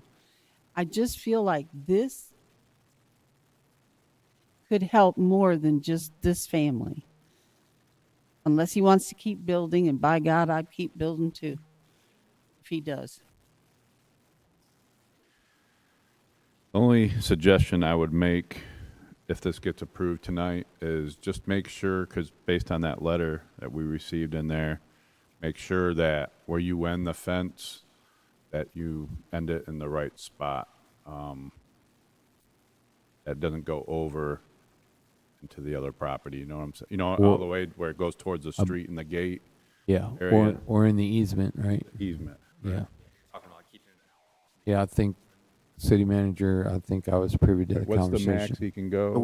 I don't remember the setback. That'd be a Ms. Boyer question, but we had a great meeting with Mr. Cruz and his wife earlier this week, or last week, and we discussed the survey, the easement, the property corners, exactly where he needs to have his fence. I think he's in agreement and all that. So Yeah, and if you have any doubts, don't hesitate to call the city, call Mr. Lightfoot. Yeah, yeah, no, And that way, because last thing I want to see happen is just make a mistake and then the other person on the other side wants to make a big deal about it, you know, so I just where ask the you fence currently sits is off of the easement. Okay, perfect. Awesome, thank you. Any other questions? I don't have any more. You guys any more? Yeah, I think we're ready. You're saying he's ready to vote? Oh, yeah. I'd like to make a motion that we approve the height of 8 foot on the east side fence into the front yard as well, which is Based on- technically his backyard. I would just add based on the 4-foot drop. Based on the 4-foot drop. I second that. just for Ms. Rushing, to clarify that, your motion was to approve the 8-foot fence East side. on the east side of the property? Right, isn't it on the east side that he wants to build the fence? Right. And he wants to, and the variance was that he runs it from the back all the way to the front, and then Based on the 4-foot drop. based on the, yeah, okay. But also add that's based on the 4-foot drop. Right? I get that right? Yes. All right, we have a motion to approve based on what I'm not going to repeat because it's very long. Seconded by Commissioner Tender, I believe. All right, is there any public commentary? All right, I'm going to start with Mr. Walker, and then I'll go row by row.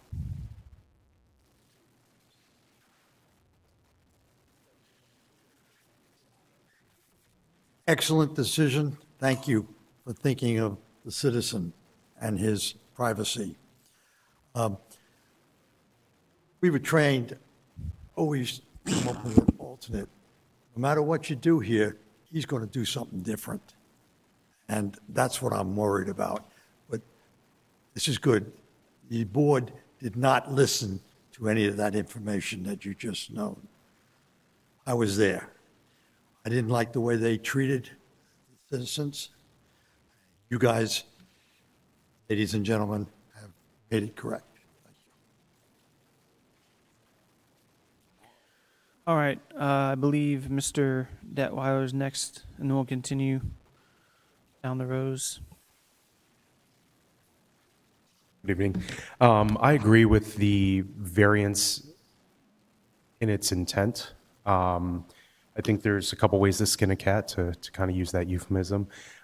So the buildup, as best as I can tell based on the plans submitted, was likely because the house had to be raised in order to meet flood code standards. I'm assuming that's why he has that slope on the edge of it. I looked up floodplain maps for this area, and they actually sit at elevation of 12 feet, which is the highest in that area. Everything slopes off outward.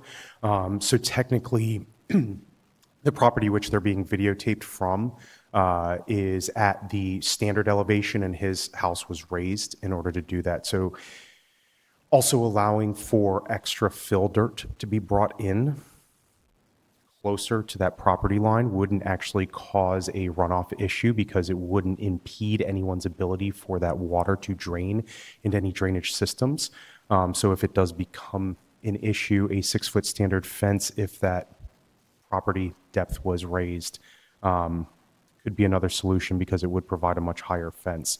The other thing that I want to point out is you guys do have the authority to pass safety standards for buildings and for general property to property things.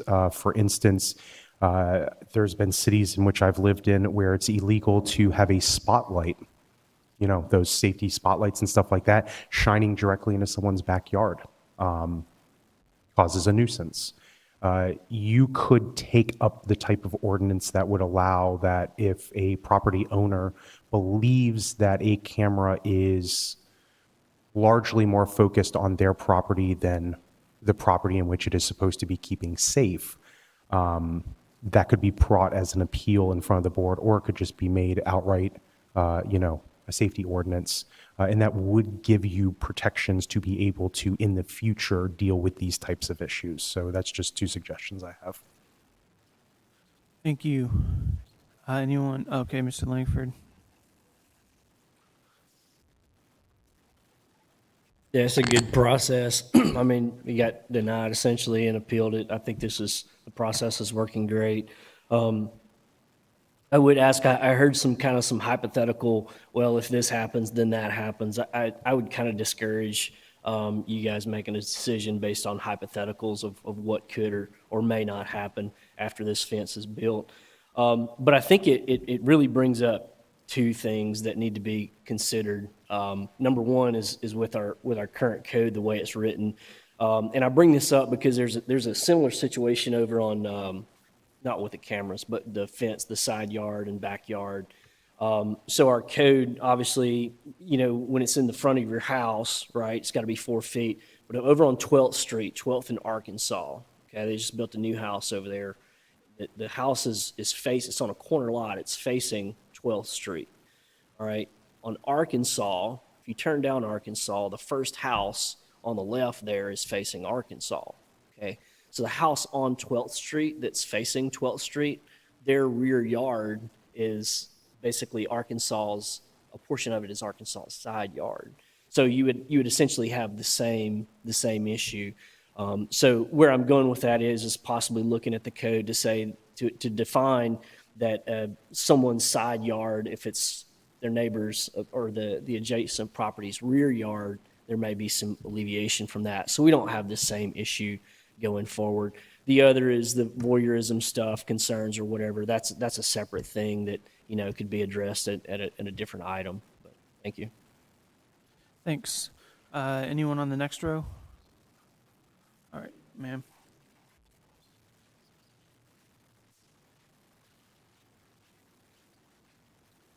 I wasn't going to come and talk, but I feel like I need to. I represent the property next to them.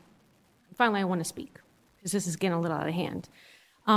As far as the height of the fence, I really don't care if it's 8 feet. We really don't have a problem with that at all. My issue was their initial intent, along with the HOA president, was to go continue that fence all the way through, blocking our access, which we have a small access through there, and it would be encroaching into the utility easement of City of Lynn Haven. That was my issue. Because when we originally put our gate, it was in the utility easement, and we were asked, hey, this is wrong, you need to push it back. We had it surveyed, and we said, yeah, we were 8 inches, so we actually moved it back 12 inches to get out of the easement, because we can't put anything in there, nor should they be able to. So that was my main issue is, you want 8 feet? Sure. But do not put it in the utility easement because you're not supposed to do that. If you guys have to do work on the utility easement, you can't have fences, gates, anything encroaching. So that was my issue. The only other thing is I'm getting a little tired of the camera issue. And I know Ms. Tinder has talked about it repeatedly. The thing that's interesting is everybody wants to kind of just put this bullseye on our camera. But what's interesting is our camera is facing at an angle that if anybody were to sneak around and get on our property, because it is vacant, we've had people, 4-wheelers, people going with their golf carts. We've had people take fishing poles and just sit there and decide, hey, I want to put some lawn chairs and fish on our property. So it's just to keep our people off our property, which I think anybody else had property, whether there's a house or not. They don't want people trespassing on it. So that's our main goal, because we have caught people coming in and out of there. And people like to utilize it, walking through the Bailey Bridge, coming around Cache Elmira, crossing into our property and going down Grassy Point, because it's a little bit more of a path for them to walk. So that's our main point of why we have the camera. As far as where the camera is positioned, it's positioned towards a public street. The applicant has 2 cameras on his house pointing towards what? The same street. The neighbor next to him, well, he's got cameras doing the same thing. There's another vacant lot on the other side of that stormwater, vacant lot now, that has a camera in the front of their property facing the same road, and so on and so forth. Everybody there has cameras facing the same public road. We're not watching people for voyeurism. It's just to keep people off our property.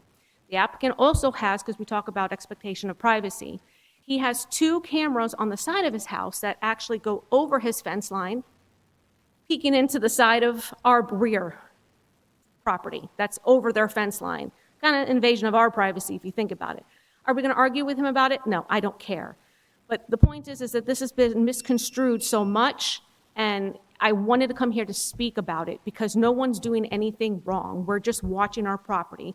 Eventually, when that property Thank you. gets sold, That's your time. then we'll be done with it. Thank you. Mayor Pro Tem, can I say something? Sure. I just really want to thank you for coming out. Number one, you have a whole different attitude, and I understand everything you just said, and it makes perfect sense. And I appreciate it. And honestly, because I know you've talked about it, and nobody else really talked about that much, I would have really loved to have sat down and have a conversation with you. I would love it anytime. Because I feel like it's been so one-sided, and I really didn't want to get into it because it just feels very high school. It's like enough. Yeah. But I wanted to get my point across. Again, I don't care what they do with their fence. Just don't encroach on the utility because that's wrong. And like I said, I just wanted to talk about the camera because everybody's got cameras on that street. And if something happens on that street that we catch somebody breaking into their house, we'll be the first ones to tell you, hey, we got camera of it. There you go. Help them out. Thank you. Thank you so much. Hey, Mr. Lightfoot, that was originally the problem. Originally, it was too far, and then they understood they had to pull it back. Yes, right? sir. And so that was clarified by Mr. Cruz too in one of his emails. The original contractor that they hired to put the fence up, I guess the HOA had also hired. So when he set Mr. and Mrs. Cruz's post, they also set the post for the HOA around the easement, and that is not part of what you are approving takes tonight care or of that whole discussing. problem. Yes, sir. Okay, thank you. Further public commentary? Do we got any more on this side? I will start the first row that has a hand up on this side. So, Mr. Scray. I find it pretty interesting that the property abutting this one is the one that I last spoke about zoning on. It was a multifamily that zoning could have prevented. I'm not against the property because you guys approved it because you had to. Good for them for getting it in before we get zoning, but at this point, it might be 2 or 3 more years. But I want to talk a little bit more about the process of getting a variance requested. I helped my neighbor in 2021 get a variance to build a garage. I was the neighboring property. He was encroaching on my setback, basically. Commissioner Warwick will remember this. He was on that board. A lot of times, the board members are not very familiar with the specific scenarios. In my case, Mr. Warwick, Commissioner Warwick now, was the only one that was aware of the space we were talking about. I read through all the minutes in this last meeting for this variance, and it's kind of clear to me that the variance findings list that runs from A to I, it gets followed in a very odd way. Number one, all of these variance requests are supposed to stand alone. There's actually a part in there that talks about setting a precedent for the rest of the city. I think that should just be thrown out because if everyone stands alone, then how are you setting a precedent? You should never be considering a past variance request when considering a future variance request. But when you look at these variance findings, specifically items B, C, D, and E, were all missed, in my opinion, of why the board could have given him his variance and we didn't even need to be here tonight. There are special conditions that are peculiar to the land. There is special conditions and circumstances that do not result from his own actions. Granting the variance does not give any special privileges, and the literal interpretation of the provisions of the ULDC is depriving them of their rights. I mean, at what point do we just give a little bit more guidance as a commission to our boards to help them kind of look at things in a more logical and less literal manner? I mean, and also the issue of the security camera is honestly irrelevant. You don't even need to factor that in here. Just look at the land and the slope and all that stuff, and you guys are coming to the right conclusion tonight. It just pains me that we have to get this far to do it. I appreciate you talking about respecting the board. I think maybe this is one of those times where we offer the volunteer members of our boards more advice. Thank you. Anybody else on this side that would like to speak? All right, sir.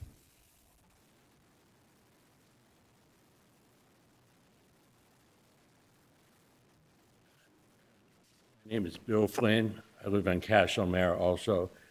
I'm the HOA president, and I want to let you know all the individual members of the HOA are in favor of this fence. Number two is also utility easement will go underground, and the fence can easily be moved whenever sewage and water and stuff needs to be run. So it's not going to obstruct anything. And thirdly, HOA may request the fence be extended at some point to separate us in the low-density residential from the high-density residential neighborhood because they're incompatible in a lot of ways. So, you know, there are reasons for the fence. And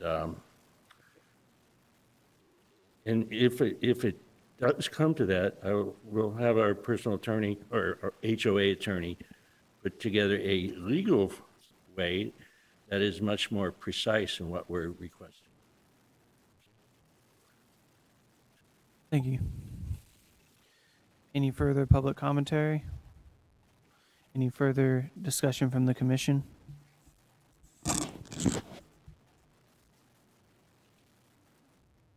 All right, we have a motion on the floor. Mr. Lightfoot, could you call the roll? Commissioner Perno? Yes. Commissioner Tender? Yes. Commissioner Warwick? Yes. Mayor Pro Tem Peebles? Yes. Mayor Nelson? Motion passed. Public hearing closed at 7:28. I would like to request a 5-minute recess. They'll be back at 7:34.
To item number 20, discussion and possible approval of resolution 2025-10-487 to purchase one Chevrolet 3500 and two Ford Mavericks for the water department as approved in the fiscal year 26 budget.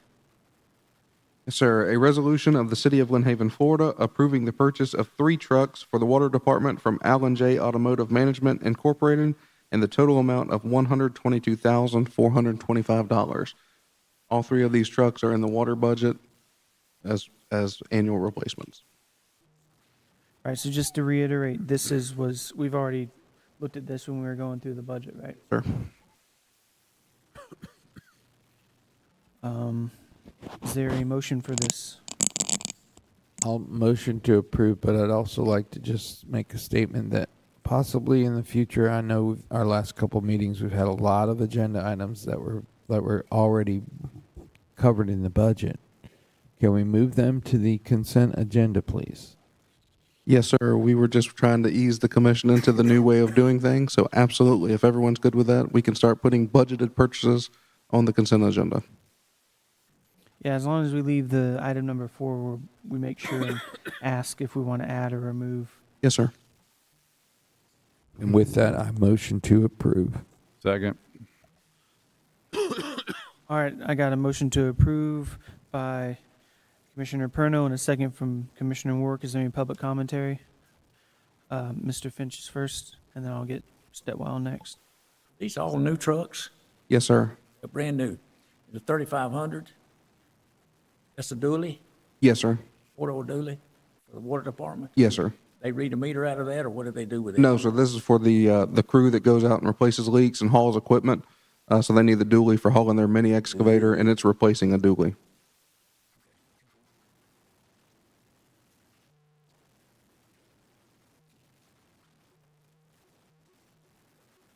I just had 2 questions. I assume that these were done through bid, so.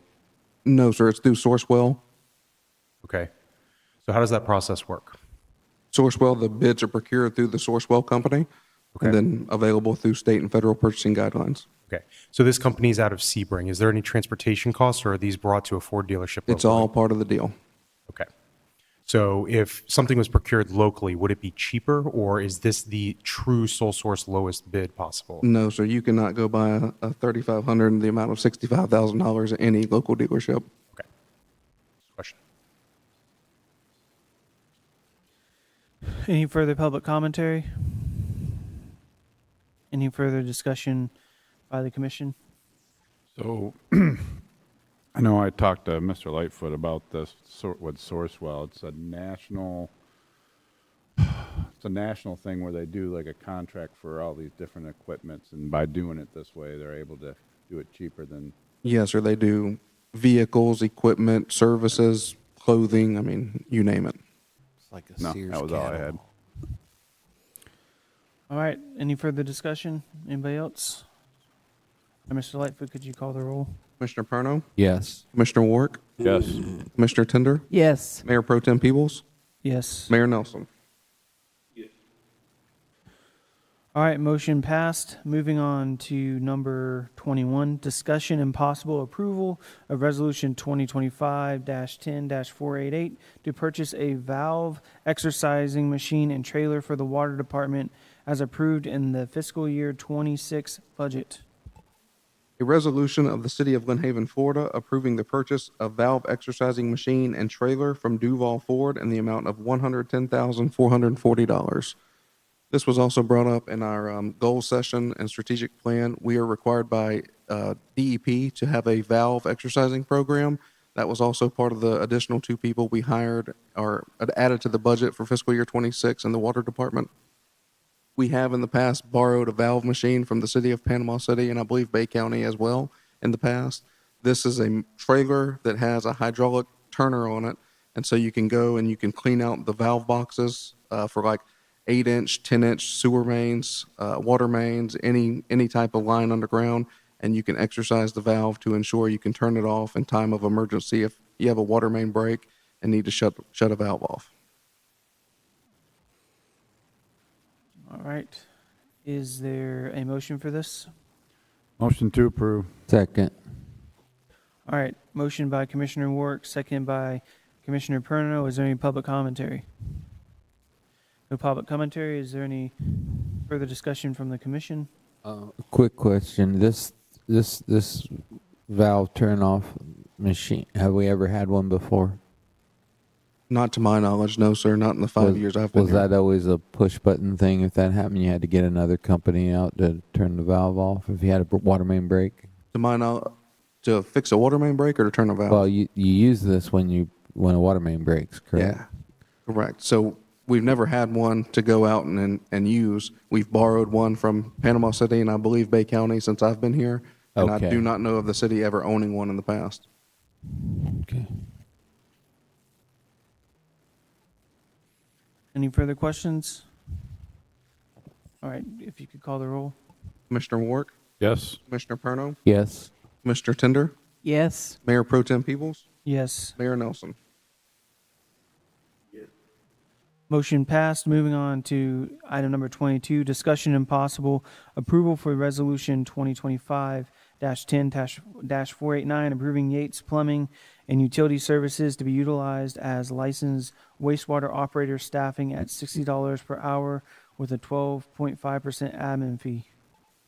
A resolution of the City of Lynn Haven, Florida, approving an agreement with Yates Plumbing for services relating to operation of the city's wastewater treatment plant. As discussed previously, we have a staff shortage at the wastewater plant. We are required to staff at 16 hours a day, 7 days a week. We have one full-time city employee right now. We have one part-time city employee, and then the rest we utilize with Yates Plumbing. All right. Mr. Finch, I'll get to you once we have, if we do a motion. Is there a motion for this? Motion to approve. Can I ask a question, Mayor Pro Tem? Is this something that we put this out for a wide search? We have reached out to Florida Rural Water, who we are a member of. They sent us a list of every licensed operator company in the Panhandle. We reached out to Yates, U.S. Water, two other companies that did not quote because they were getting out of the business. So we received two different quotes from U.S. Water, one just under $60,000 and one around $27,000. That was for the partial services like Yates is doing.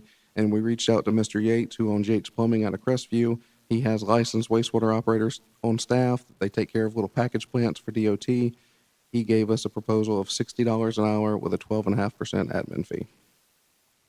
And I know we discussed this already. What does that come out to a year?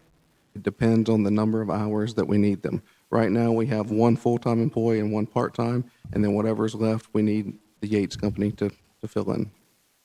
How much do we have budgeted for this already? $52,000. Okay. I know when I had my sit down with Mr. Lightfoot, we talked pretty extensively about this, that I don't know what the right answer is. I don't know if we need some type of incentive program to get more operators, pay for their schooling, something. So we do pay for the schooling for the trainees. However, we have hired probably 4 or 5 in the past 2 years. They either do not complete the schooling, we do not get the money back, or they leave at right about the time they're going to go get a license, and they can go to Tampa and make $35 to $45 an hour. I don't know if we can put like terms in it that if you accept this, you have to work X amount of time so we get our money back or something. I know we had that discussion. I'm just Right. And this letting course, people know we've had this discussion and we're looking at different options. so this course here also is a few $100s. It's not like some of our college tuition that is several thousand. So it's not a huge sacrifice for the few $100s, but it's very difficult to get people to stay into this job. Why do you think that is? I mean, So, ma'am, if you can go stinks. I know work as a wastewater operator trainee, fresh out of high school, you start out as a trainee at $18-20 an hour working in a sewer plant, or do you want to go make $18-20 an hour playing with AI? I mean, it's not a very attractant to the younger generation. Not to mention you can get certified and go make double that somewhere else. There are 6 wastewater plants in Bay County. Of course, ours is the most outdated. It's not fully automatic like other plants. You don't sit in there and watch 100% on SCADA. You actually get out and have to go take samples. You have to go take measurements. You have to walk around and check things. Commissioner Warwick joined me for a Sunday when I was working up there. It's not where you just sit around and watch a computer like you do at a lot of wastewater plants. Well, I will second the motion for further discussion. All right, we've got a motion to approve by Commissioner Warwick, a second by Commissioner Perno. Mr. Finch actually had his name on the list for this item, so I'll give you priority to speak if you'd like to speak on this item.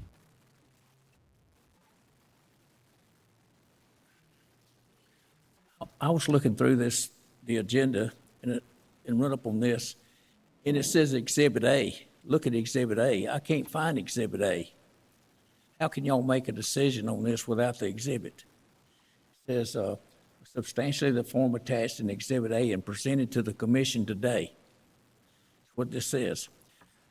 And I also read that these people have been working for several months for the city.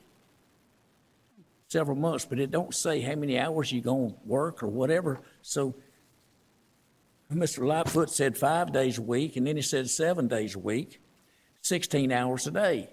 It don't say there's a limit on it, so I was just adding it up. If it's 16 hours a day for 7 days, it's $2,700 a week that you could pay the operator. You know, but you said you've been advertising and you can't get anybody to look for the job. If you told them how much you were going to pay? So we don't pay. Well, I've not seen any bills. I've been up here quite a bit, but they've been working several months at the plant. Yes, sir. I haven't seen where they paid over 35,000. How many times have they So went we over haven't. That's why 35,000? we haven't. That's why it's coming to the commission now. So prior to July 22nd, I was having to work over there 3 to 5 days a week on the night shift on the weekends.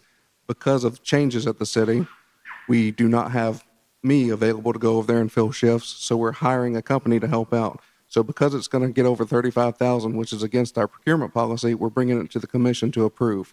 We have had them over there for several months. Yes, sir. For several months. How much money do you think you've spent with them so far? I can have $48,870. How much?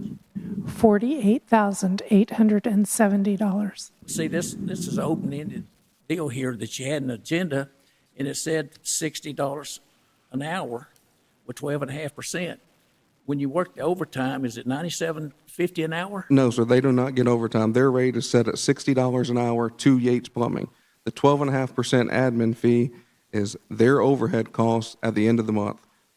So if their invoice for the month is $1,000, they add 12.5% onto that for the admin fee. Your plumbing service, it says 16 hours a day, 7 days a week. So you're advertising. No, sir. We did that to try to fill in the commission. So the CAR states the Florida Department of Environmental Protection requires the city to staff its wastewater treatment facility 16 hours a day, 7 days a week. We're not saying that Yates is staffing it 16 hours a day, 7 days a week. We are required to staff it 16 hours a day. That's what this bid reads. It's what you believe this bid to be. Is that, and it says right here, it's got the contract to start in October of 25. There's only 2 days left in October, so, y'all had this figured out before now. And then it says that it's 16 hours a day, 7 days a week. That is what the resolution states. But that's why I was up there. If you was going to pay somebody $196,000 a year, I was concerned. And on the deal here, it says advertised date. It don't say, and it says newspaper. Affected parties notified of the meeting, not required, it says. So I says they can't be alternates, none listed. That is the standard CAR. If you go back to the other items too, every agenda item has the same page. It still has advertised date, newspaper. That's on every agenda item. At 50 years, you're going to have this problem. They're not going to quit using the bathroom. So this plumbing company is gathering up some people to sub out to y'all. They don't have a sewer plant. We got a sewer plant, and we damn sure need a continuity plan. We need some apprentices or whatever, and you wouldn't have to be down there. I talked to Mr. Kidwell. I called him up. I said, what in the hell is going on? We've not done this in 50 years. We hadn't had to have a sub down there. He said, well, I tried to bring this up to past management. We get in an argument. I'm no longer working there. Well, you need to, somebody's going to want a career in the city of Lynn Haven. They could get in the sewer plant. Y'all could pay them some money, send them to school. They're going to have a job because they're going to use the bathroom. You can believe that. And so you're going to have some. I've got some apprentices with my mechanics in case when they get older, they quit. I got a plan B. What is our plan B? We need to have the city employees do this. They've done it for 50 years. Because this guy's getting $60 an hour and he's paying somebody 10 or 20. All right, thank you. Or 40 or whatever. But you can hire somebody. You can go to the city of Panama City and say, hey, we paying $50 an hour. You know what they're going to do? They'll be over here tomorrow. We have advertised the position for a number of months. We've increased the pay a number of times. Where do y'all advertise that? I hadn't seen it advertised anywhere for employee for a wastewater treatment. That's the 3 It's minutes. on the city's website. On the city website? Yes, sir. Why wouldn't you put it in the paper or Indeed Mr. or Finch. something? People's hunting a job. It is advertised in all of those locations. It's the 3 minutes. Well, I really appreciate it. It's not a 40-hour, 60-hour week like this reads, you know. Mr. Finch. 16 an hour. That's your 3 minutes. What do you think the annual cost is going to be? I know we budgeted for a certain amount. With the contract, what would an average year be? Well, if we go over $52,000, we have to come to you all for a budget resolution. Okay, and we're at 48, or that was last No, year? 48 was in fiscal 25. Cumulative. The 48,000 was spent in fiscal 25. Right. So the 52 is what's budgeted in fiscal 26. And we're going to fall inside of that, we think, or just saying? It depends. If our full-time operator decides to leave tomorrow, then we're going to need more hours. That's why it's not said. I do believe talking about this publicly is going to bring awareness. We might find somebody or incentivize somebody within our city to take this on, hopefully. But I know it's an industry stigmata right now, right? So with the conversations of potentially becoming a wholesale customer of Bay County, how are we going to incentivize people to come here to work as at the wastewater plant if the potential is it goes away? Right. How about that rate steady? Is it? Yes, sir. The county is working with Reftelis on the task order. We hope to bring that to the commission, hopefully at either the next meeting or the meeting in December for the approval of the task order. Our friends at the county have nobody to help us out with this or anything like that. They have the same problem. They are shorthanded at their plants as well. Yes, sir. Okay. Detweiler. I guess let's start with the question of, since we're talking about pay, what is the current rate put out there for this position? For a license, I believe it's anywhere from $24 to $30 an hour, depending on the licensure. There's 3 license levels, C, B, and A, and they're at different levels. We did studies on what other cities, when we went through the increase over the summer. We've gone through numerous negotiations that ended in failure, either acceptance and then failure, sometimes licensed operator, one offer. Their bids on another. Yeah. All right. This is one of those fields that I refer to as a unicorn. They're very highly specialized. It's not desired by the generation of today, and to get licensed takes more than 1 year. So even if we were to hire a trainee, they would not be ready to step into the position that would fit the state requirements in excess of a year, and that's assuming that they can pass some arduous tests. Sure. No, and that's understandable, and no different than being an engineer or a police officer or something like that. I mean, there's a lot that goes into it. I guess looking at it from a numbers standpoint, if we're offering 22 to 25 benefits, that goes up to about 35 with time off and everything else for about an hourly rate, and you're looking at paying $67.15 for a contract. Now, county ran into the same issue with planning. I know because I know the people who work down in the planning office. They ran for almost a year and a half paying, I think, something crazy like $79 an hour for a planner to work that position. So if you guys are going to pay this fee and you only have $52,000 in the budget, that is about 19 and a half weeks worth of operating budget before you have to come back for continuing resolution. If you pay 16, or so was it 67.15, you're going to operate at 139,700 and change on the year, plus the 12.5% for the administration fees. You're looking at 155,000 and change on the year for this. It seems a little silly not to up the rate if you can find someone with 10 years experience and pay them 30, 32 an hour just to get over the hump, and then put two people into college with maybe or whatever the certification is, with a 3-year expectancy to work here and get us over this hump until we can do something. It's going to be far cheaper, especially if we can't find anyone now and we've been looking for 6 months to a year. Are you going to run at $155,000 a year if this contract's up in a year and they rebid and it goes up to $175,000 a year? I mean, how long are you going to continue? Because we obviously can't, as Mr. Lightfoot said, we cannot run this plant without it. And if without it, this city shuts down. I mean, literally, you won't be able to use the bathroom in this city without it. This is one of the few things where you are handcuffed.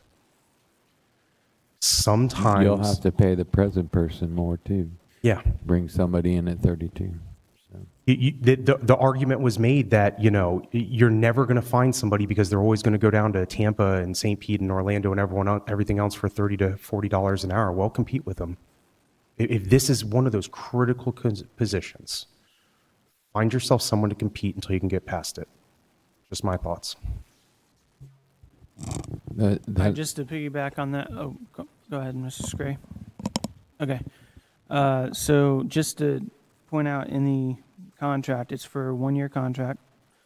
Second, don't we have it in our budget to do a rate study? Yes. What cover this? Yes. This will definitely be a part of that. Yeah, so this contract's only for 1 year, and we're going to do a rate study to figure out what we actually need to be paying them. So that would meet the figuring out what we need to raise it to keep somebody. We also need to factor in that if we have a new sewage plant and how that agreement is with the county, we may not be employing someone to do this anyways in the future, depending on how that agreement happens. So we'll still be pumping it. I do want to add that we did 2 or 3 mailings to every licensed advanced wastewater plant operator in the state, everyone that had a C, B, or A license, and we got zero response from 2 or 3 mailings direct to the operators. Can I ask, if I may, can I ask Commissioner Warwick to just entertain in his motion that we put a cap, or not a cap, or an amount on when we bring it to the commission, not when it's at 52 grand and say we got to, up to resolution. Let's look at it like at a different dollar amount, maybe like 40 grand. It's already there for a lesser amount. But when it gets to a certain amount, I'd like to know at what point of the year do we max out? You know what I mean? Are we talking about this lasting a whole year? It's a 1-year contract, but we're throwing numbers around. Some people are saying higher numbers, lower numbers. So based on our budgeted amount, I'd like to know when we're like maybe 3/4 of the way, so we got to gauge as to whether this thing's going to be the right number to go the whole year. We can word it however you want. I mean, it will likely be in almost every warrant list. once a month because we will be paying a monthly invoice. I don't have the staff summary sheet in front of me, but it's, if I remember right, it already has it for the fiscal year 26, right? It's based on fiscal year 26 budget. Yes, sir. So that is the max, right? What's in the fiscal year 26 No, budget? We have $52,000 in fiscal year 26 budget. If you want me to add it, I'll add it. If we go over that, we have to come back before the commission for a resolution anyway. Right. So there's already a max there of 52,000. But if you want me to add it, I'll add it. I add it with a cap of 52,000. That's perfect. Thank you.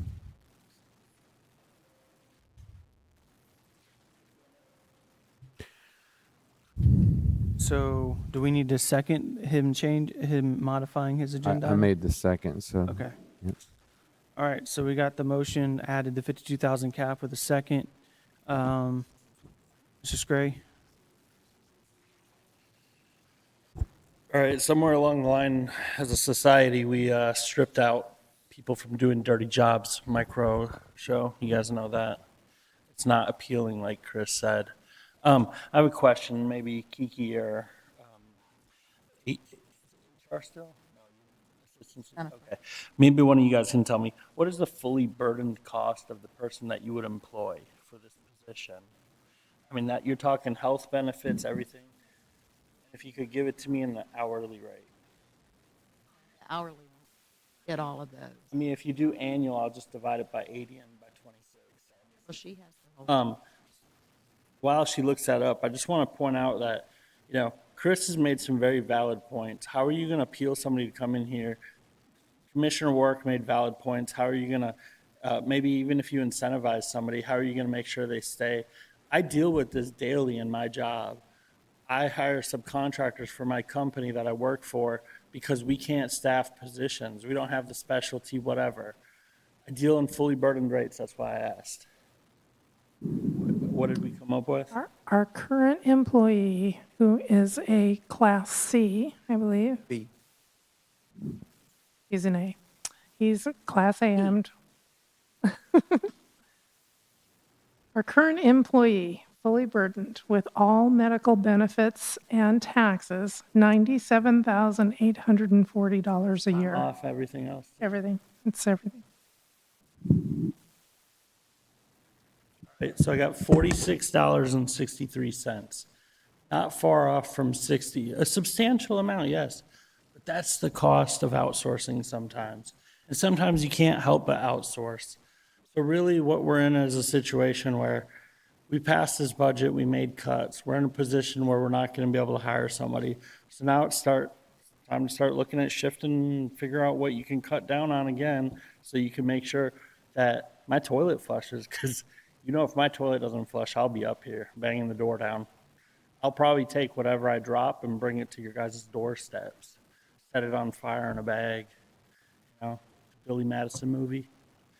Point being, you got to outsource sometimes. Clearly, we can't hire in-house, so we need to get serious about looking at the budget a little further. Last question I have is, City Manager, did you talk about this issue with all of the commission at your sit-downs, and how often does each commissioner attend a one-on-one sit-down with you?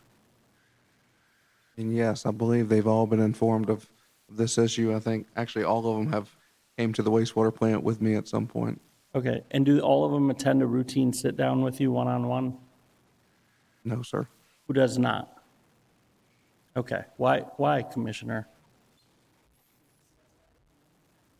When? I got 1 minute and 17 seconds left, so why can't we all hear that?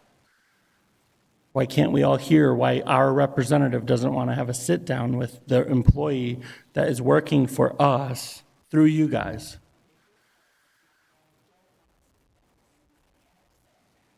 Okay.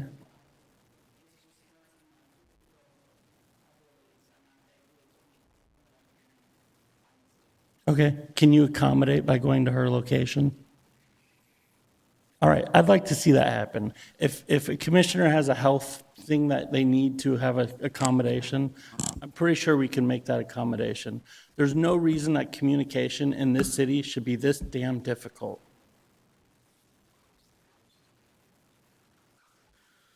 All right, any further public commentary? I just wanted to mention one thing. Mr. Finch mentioned overtime.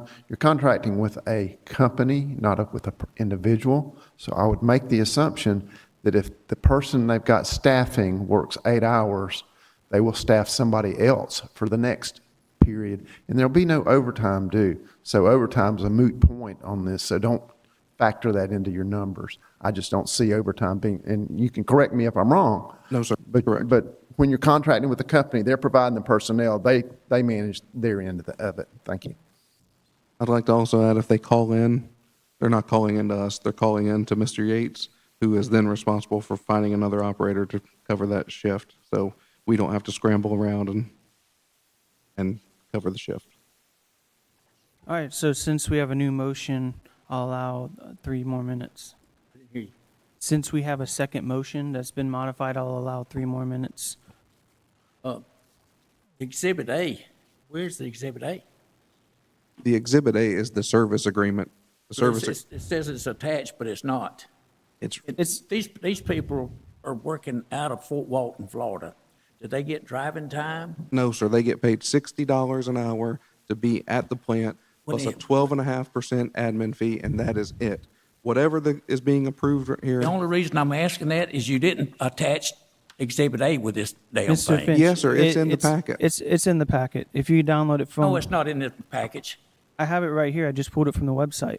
But yeah, you got it, but I don't. No, it's the public website. If you go on Lynn Haven, the city of Lynn Haven, click on it. It says that the Exhibit A will be presented to the commission today.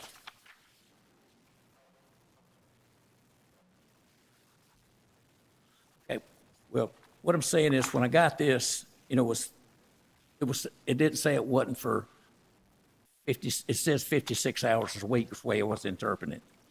And I didn't have Exhibit A or, whatever in the attachment, and I come to see about that. And I also seen that they'd been working several months. I've never seen any bills go out to them or say anything about the $35,000 or whatever. But for several months, they said they were working here.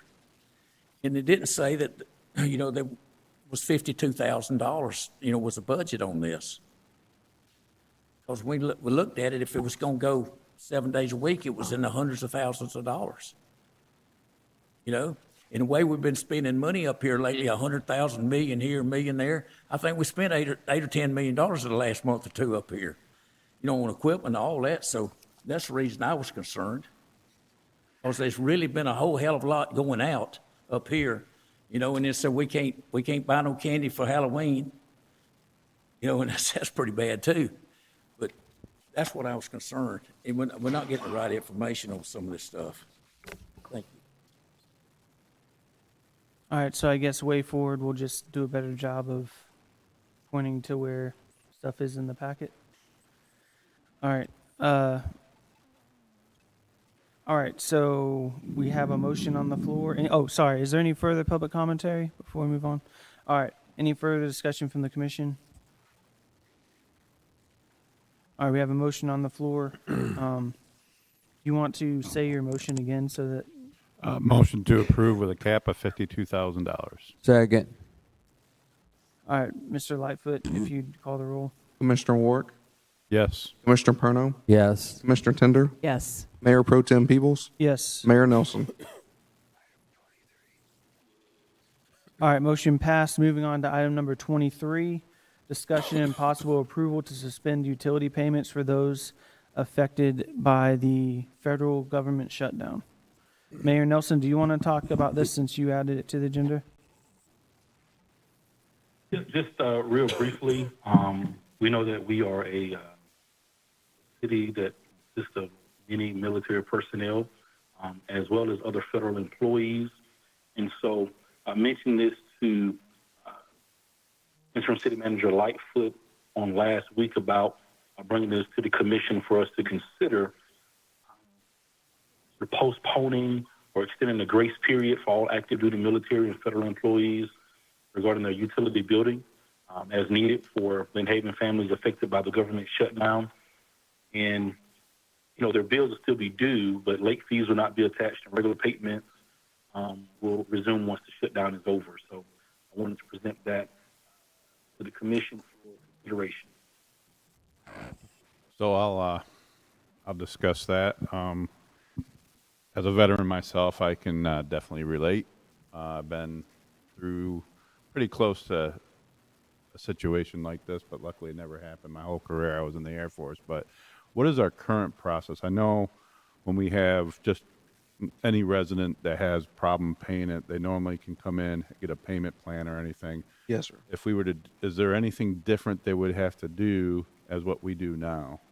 I believe now it's a formal motion for a certain group that's affected by this federal shutdown. Right. So it's not just a normal everyday person that's behind on their water bill. So this group, they would still have to prove how this affects them. But I think the thing that's different is when someone comes in, they just get a payment plan, right? Right. They still get to pay late fees and all that stuff. They do a payment plan. Yeah, they're okay. as So well that's as the big late thing fees. That's different.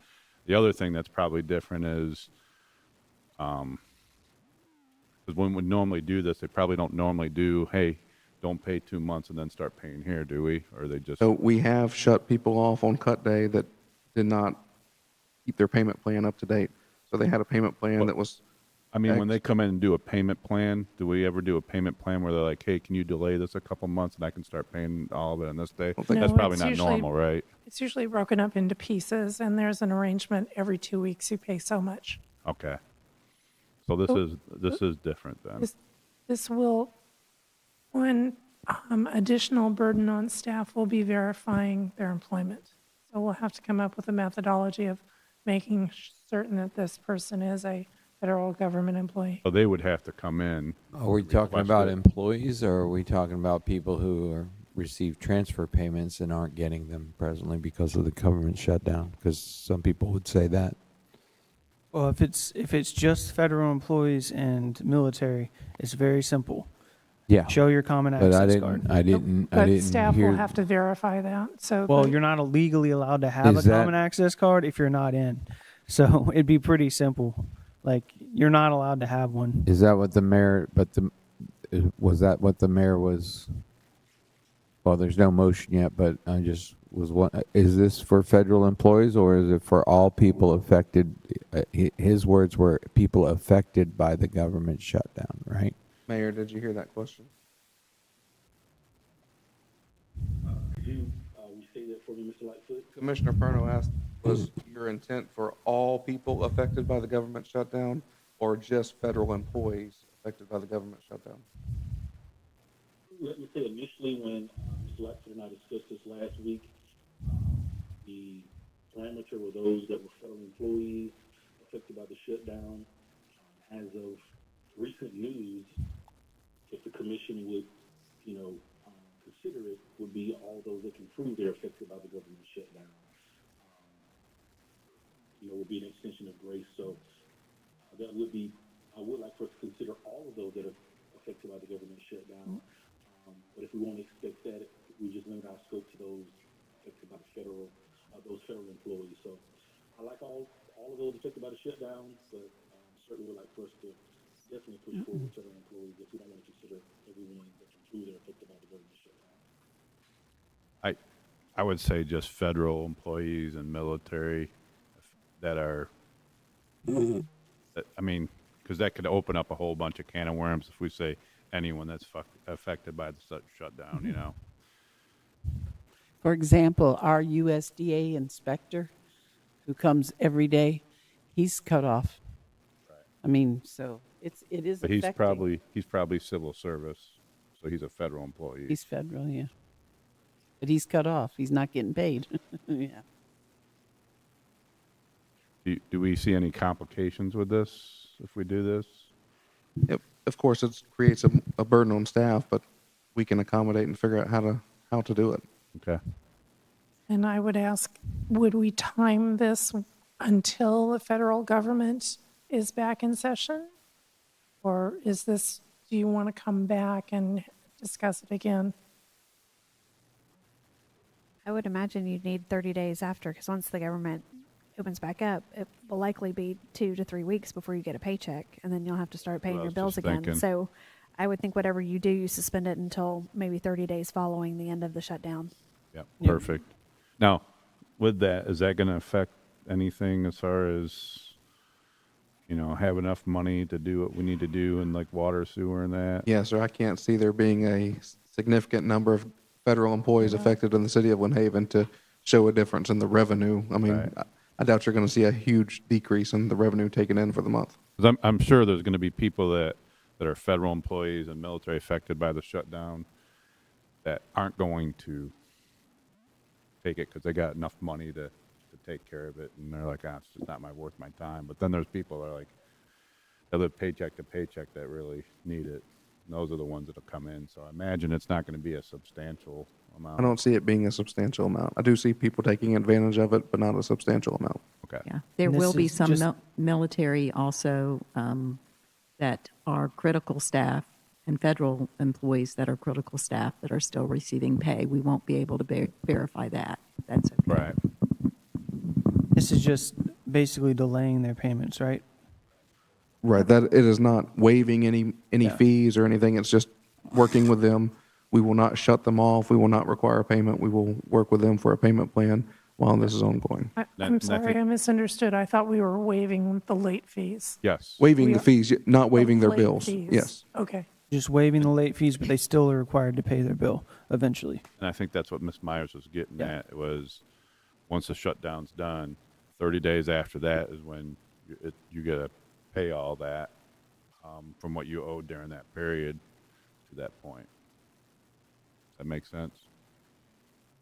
So, If this passes, do we need to bring a resolution back next meeting to clarify that language, or can we do it just by the motion here? Okay.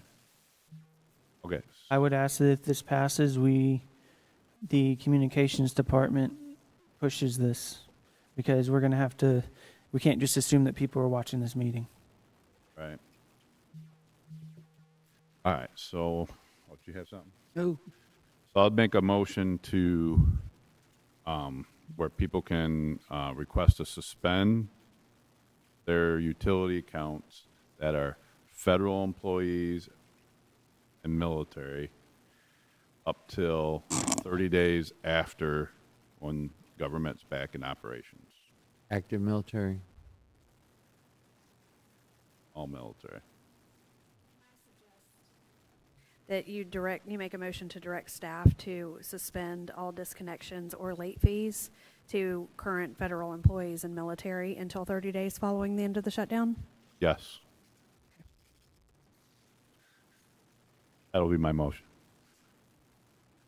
Second. Military. Military and federal employees. All right, motion by Commissioner Warwick, seconded by Commissioner Perno. Just to verify, it's military and federal employees, right? Right. Is there any public commentary?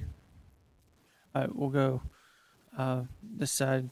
Mr. Walker, you want to as well? Okay. We've done the right side all night. We'll start with the left this time. Well, I'm going to be the villain here, be the bad guy. This sounds great, but I'm not a federal employee, never been a federal employee, never been in the service. I've lost my job several times. I've been laid off several times. This was never offered to me as an individual. We have a system in place currently to address people that are under hardship. I see this being no different. And you say they probably don't see a whole lot of impact to the budget or to the income coming in. That tells me there's not going to be a whole lot of people utilizing this. Why don't we just utilize the existing system and let it play out like it always does? Waiving the late fees, I can kind of be on board with that, but if you're going to waive the late fees for a federal employee, why aren't you going to waive the late fees for somebody that's temporarily laid off from somebody else's job? I hate to be the villain here, but I don't see where this is a lot different from people that work in the private sector day in and day out. We all go through those cycles. We've all been through them. And I think this is just another one of those, and we just need to follow the procedures that we have in place currently. Thank you. Mayor Pro Tem, I think this sounds, I pretty much agree with him in the sense that this sounds like a bookkeeping nightmare. I can't even comprehend how you would. Like I said earlier, you just provide a common access card. I can show you what it looks like. It's illegal to have one unless you're a federal employee or military. It's very, very simple. You present your CAC, you do it. It's very, very simple. If not, Very simple. I mean, it's on them to come and provide. That's their documentation. It's a legal document. So if we find out later that they presented that and they weren't allowed to have it, they will be prosecuted and they will go to jail. Let's put that in the ordinance too. Like it is illegal to use a common access card if you're not allowed to have one. And so, yeah. This is kind of what took place during COVID. People who couldn't go to work, you know, and they were having a hard time also paying their electric bills and water bills. Well, the argument I'll make And the is when hurricane. you're military or federal employee, it's pretty stable, right? You're almost guaranteed to get a paycheck unless you got in trouble getting kicked out, you know, something like that. So you're almost guaranteed that you're going to get a paycheck except for times like this. Would you agree with that? Also, I'll make the argument that private employees don't go to war. You know, I feel like I can't speak for federal employees, but military, I feel like I want to kind of support in the city of Lynn Haven that we're looking out for our military personnel. I can tell you, my USDA guy, he'd go up against any chicken any day. That's what he does.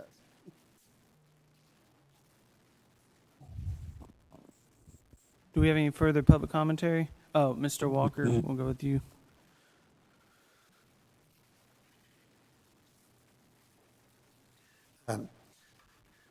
You're right.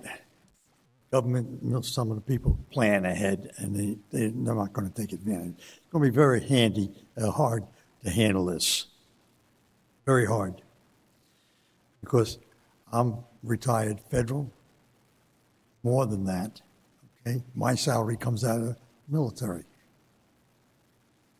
That's who paid me, okay? I'm a federal worker. One of the problems is the people that started this are going to be paid. The people that put us in this problem are going to be paid, regardless. What happens here is the military and Social Security people are going to be hit. Okay, what happens is when it goes finished, they get paid back. Are they going to take and pay you back? Okay, and you got it. Thank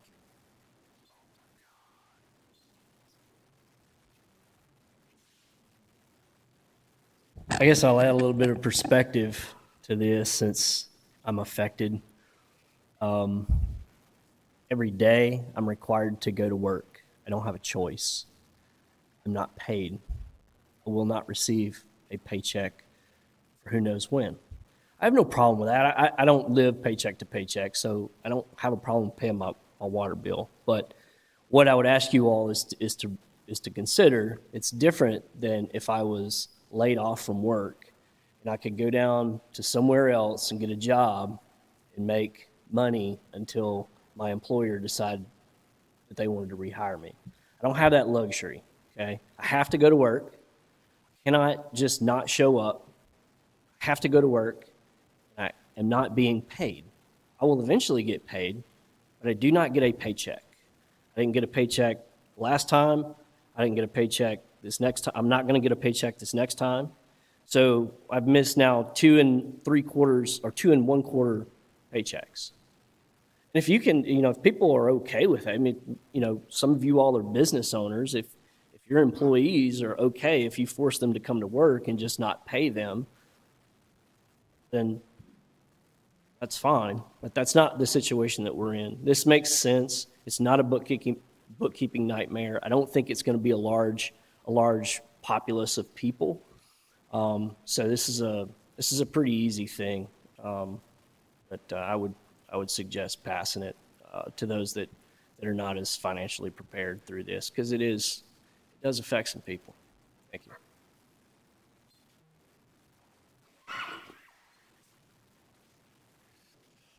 Oh, what about contractors?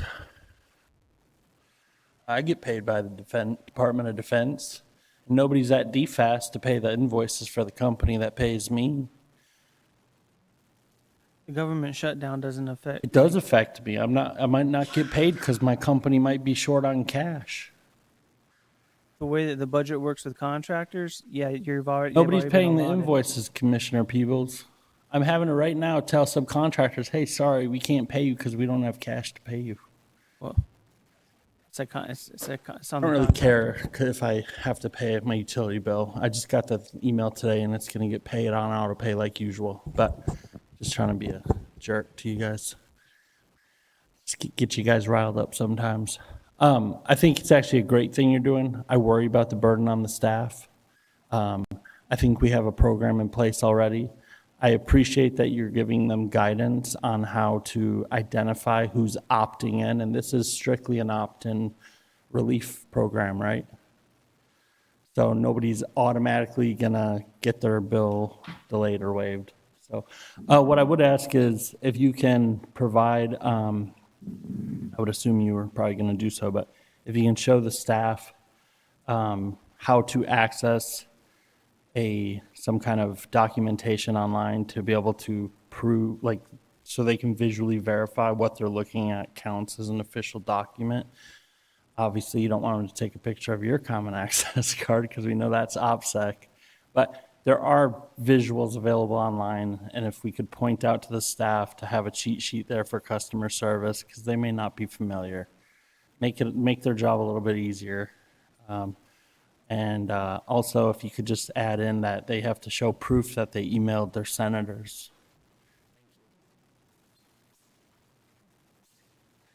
Any other public commentary in the back? No? All right. We got a motion on the floor with a second. Any further discussion from the commission? I'm sorry, the motion was by Commissioner Warwick. Who was the second? It was Commissioner Perno, right? All right. If you would please call the roll. Commissioner Warwick? Yes. Commissioner Perno? Yes. Commissioner Tender? Yes. Mayor Pro Tem Peebles? Yes. Mayor Nelson?